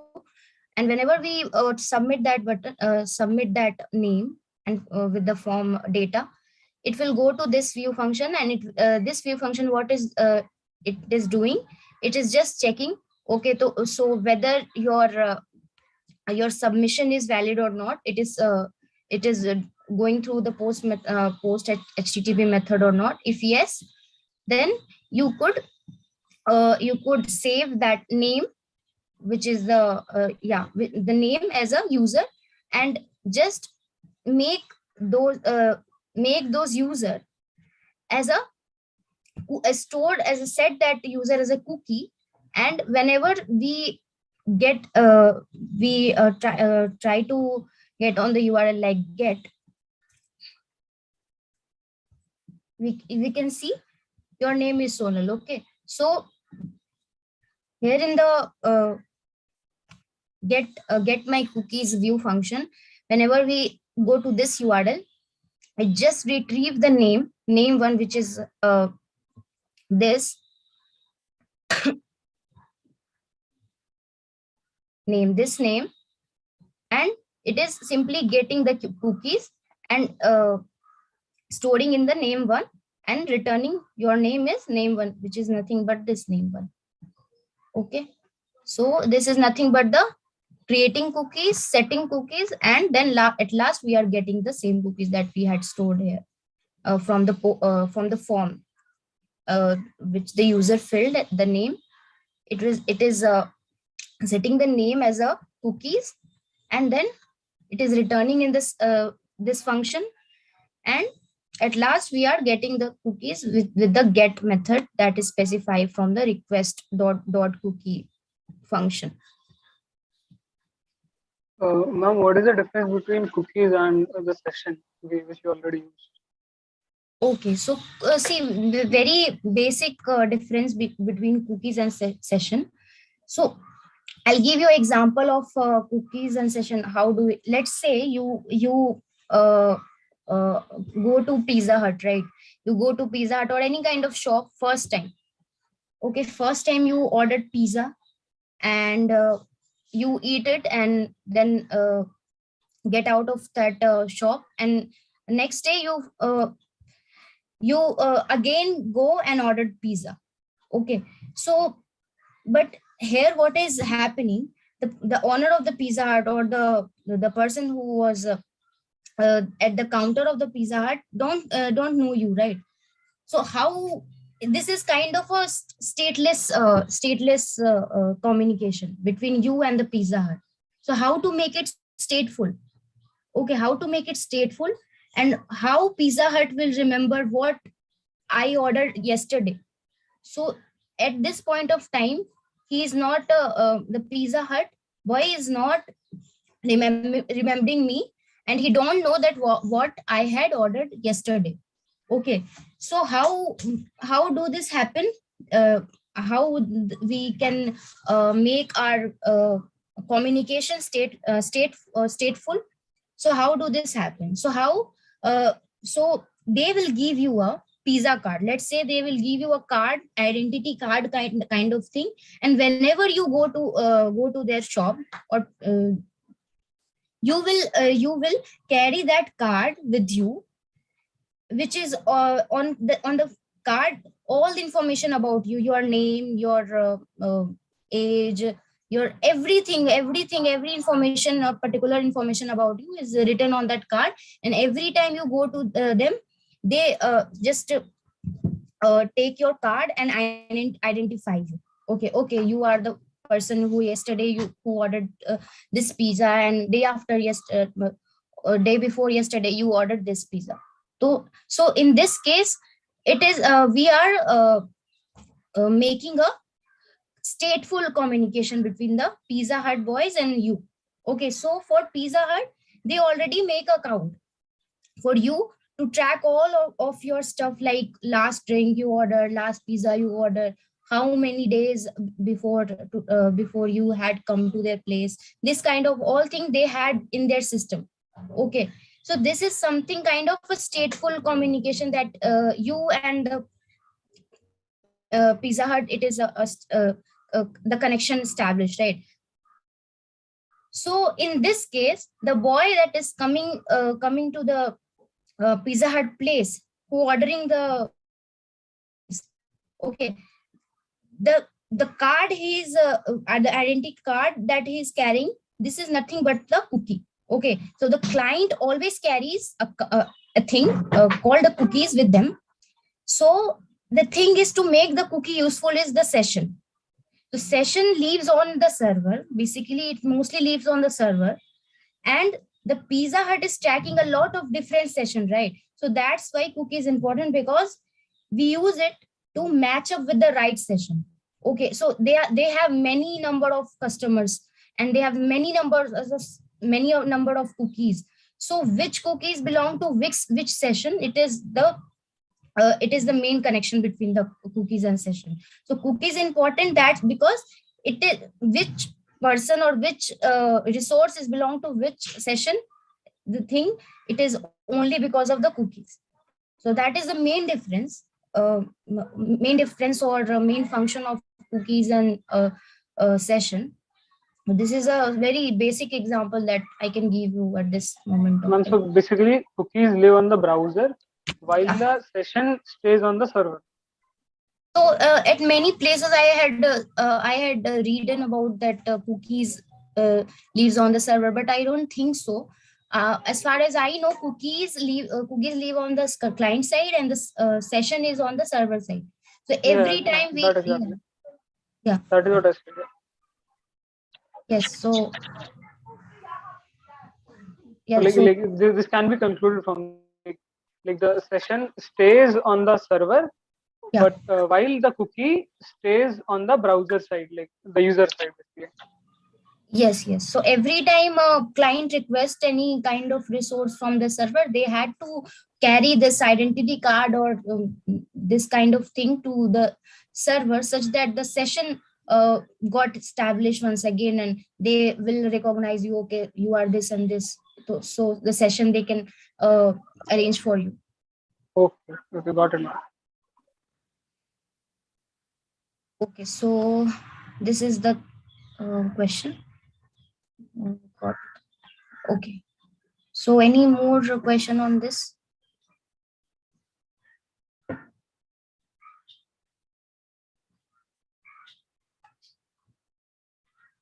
Okay, I think there is no more question. I can, let me check the chat. Okay. Okay, I cannot see any queries on the chat as well. So I think there is no more queries. Adarsh, can you take over from here? Yeah, Sonal. So we have mostly covered the kind of questions that we would want you to have a look at, right? So these questions are something that will give you idea, a reflection of end-term exam, like what kind of questions we are expecting you to know, and what kind of concepts we are expecting you to know, right? So these questions give you a certain idea about those. So in this session, there is one thing that we have not covered is the numerical part, right? But so that is something that we did not cover in this session.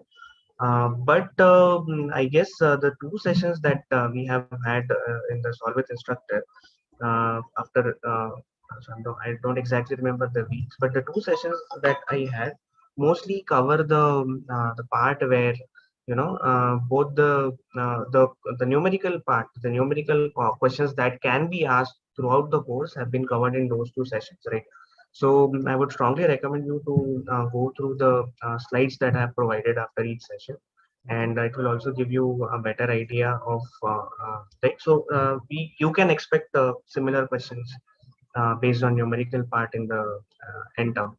And yeah, so again, second thing that I want to say is revise, give a good revision to quiz questions also. Just go through them. So there are some confusions regarding some of the questions in quiz 2. For now, I would say that you rather leave it, okay, because we have taken enough care that those questions or questions related to those concepts, okay. Yeah, again, and then there are some uncertainties regarding the JavaScript questions. So again, we have not gone into much deeper concepts of JavaScript in Enter. We would so a basic introduction of JavaScript, as far as it would go as far as document manipulation, right? The DOM manipulation. So it won't go beyond that, because that is something that we feel that we have covered in terms of questions also. So that is something you need to focus on. So these questions as a whole give an idea of what kind of questions we are trying to ask you, or we would ask you in the end term. All right. So apart from this, is there any specific doubt that anybody wants to talk about? We can discuss on that.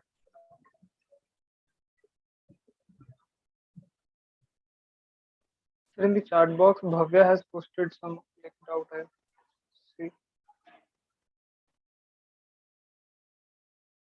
Okay, let me.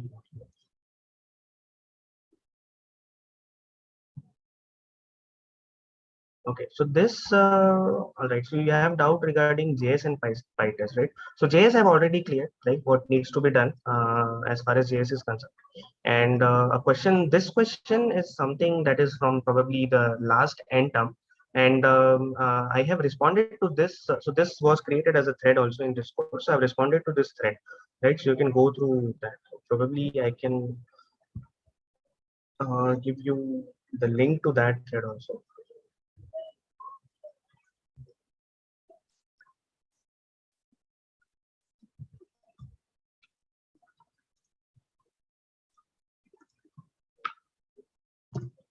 Yeah, so this is the thread where I've tried to answer this question. It was simple, turn off of strings here and there, right? Yeah, so if you see here the coding part, what we expect is the course to have course ID as AppDev 2012, whereas we are testing it with where is it exactly? This one.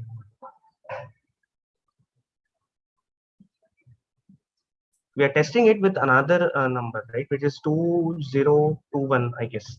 Right, so this is a simple tweak of string, which you don't have to worry about. That is the reason it would not get correct, like it would not get the proper response or the correct Adarsh, status. are you sharing the screen? No, I'm not sharing the screen. I'm referring to a question. Chat box. Yeah, chat box. Okay, so yeah, so these type of questions are okay once in a while type, right? The end term would be more conceptual. Okay, it will not be certain tweaks here and there. It will be more of concepts. Okay, so did I? Okay, let me. I gave this link, right? Once I tested this.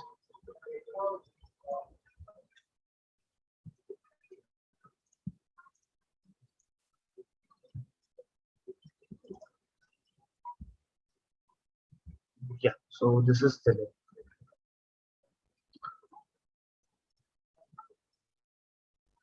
Okay, so some of the questions that were part of last end term have been answered on the discourse. Just wanted to know if there is anything else that we can talk on.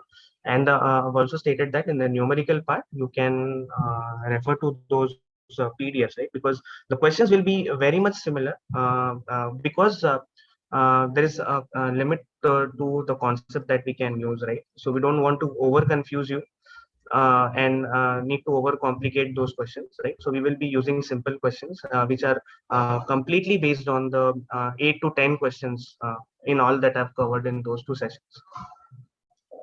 Okay. All right. Okay, so I guess those 2 slides are present under the supplementary contents, right? So that you can refer. Numerical are important parts. You cannot just overlook them. You can have you should have a good understanding of what was happening, right? So it will help you in scoring easy marks, because if you know the method, you will definitely come to an answer. Okay, yeah, Bhavya, raise your hand. Sir, it's regarding the same question which we were discussing right now. Mhm. Sir, if we look at the question, there is also a double quote in the token which isn't present in the assertion. Won't that be counted as an error as well? Like, how do we know if it's intentional and not a misprint or something? Double quote where exactly? The image of the response. The secret token 1234 begins with a double quote but doesn't terminate it. So how do we know this isn't an error or it's deliberate? No, so ultimately you are comparing it with a string, right? A string can be a double quote or single quote. But sir, if it's part of the string can also have the double quote as part of it, right? Instead of declaring the string, it can also be a part of the string. Yeah. So yeah. if in this case, if it is a part of the string, then we would get both test cases failing. How do we know that it's not? How no, do we so know? if it is a see, if it is a part, right? You will anyway have to define that I'm using a string which is having a quote as a part of it, right? So Yeah. in that case, the string has to be defined by another quote. Okay. For example, let's say I want to write. So this is this. So this is a string, let's say. Okay, the one I've typed in the chat. Okay, now I want another a quote to be a part of this string also. So what I'll do, I do like something like this. Okay, now see, if I do this, it will not take it either as string or as a simple quote, right? It will simply throw you a type error. Okay, because you are not the Python is unable to interpret what it is. Yes, sir. Okay, so you will have to define it like this.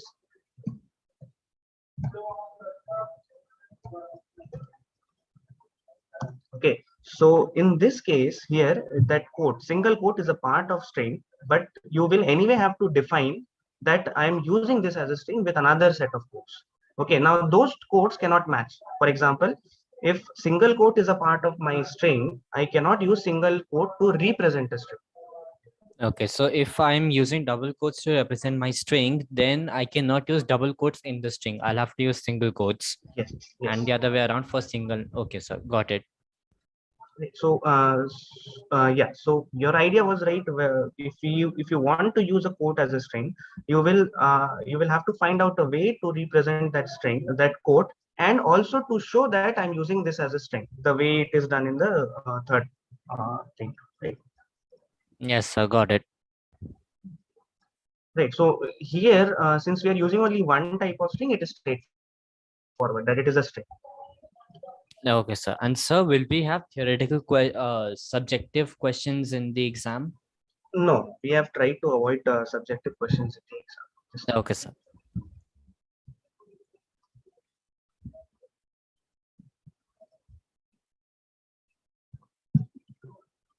Okay.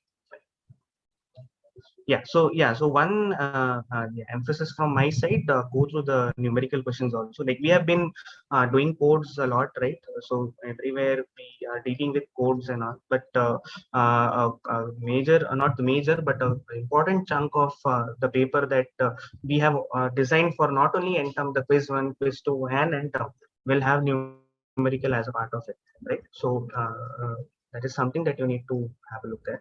Anything necessary information that is there. For example, if you need any table, for example, we have a question in week 2, right, where we were representing some UTF and another representation, right, converting from one form to another. So the information required for convergence will be provided, if at all there is. Okay, so you don't have to worry about those things also.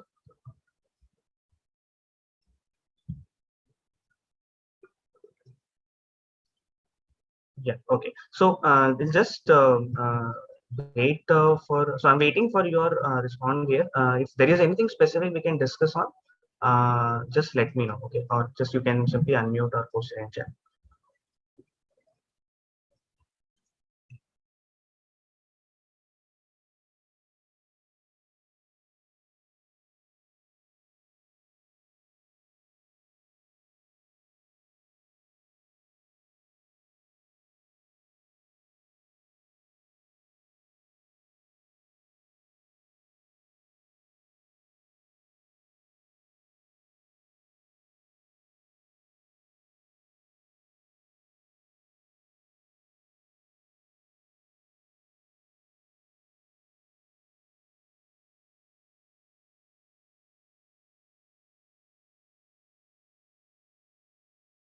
Okay, so I guess there are no more doubts here, but yeah, so there may be some doubts, no issues. You can post it on discourse, and yeah, so we'll try to clear it as soon as possible, considering that tomorrow is exam. And yeah, so I hope that we have tried to put light on most of the concepts that we want you to know through this session. And yeah, so except for the numerical part, but yeah, this is something that we have tried to cover. Okay, but we have provided I guess proper resources also for that, so you can refer to that, and anything that is not clear to that part we can deal on discourse. Okay, so if there are no more doubts, I think we can wind up this session. And with that, I would like to wish you a very best of luck for tomorrow's paper. And do let us know your reviews, your feedbacks regarding how was the paper, right? Yeah, yeah. So a very best of luck for tomorrow's paper. Just keep calm and give the paper. It will not be very tough. And yeah. Okay. So thank you very much. Thank you for joining. If there is anything, just let me know. You can unmute and answer, or otherwise we'll call it a day. Thank you, sir.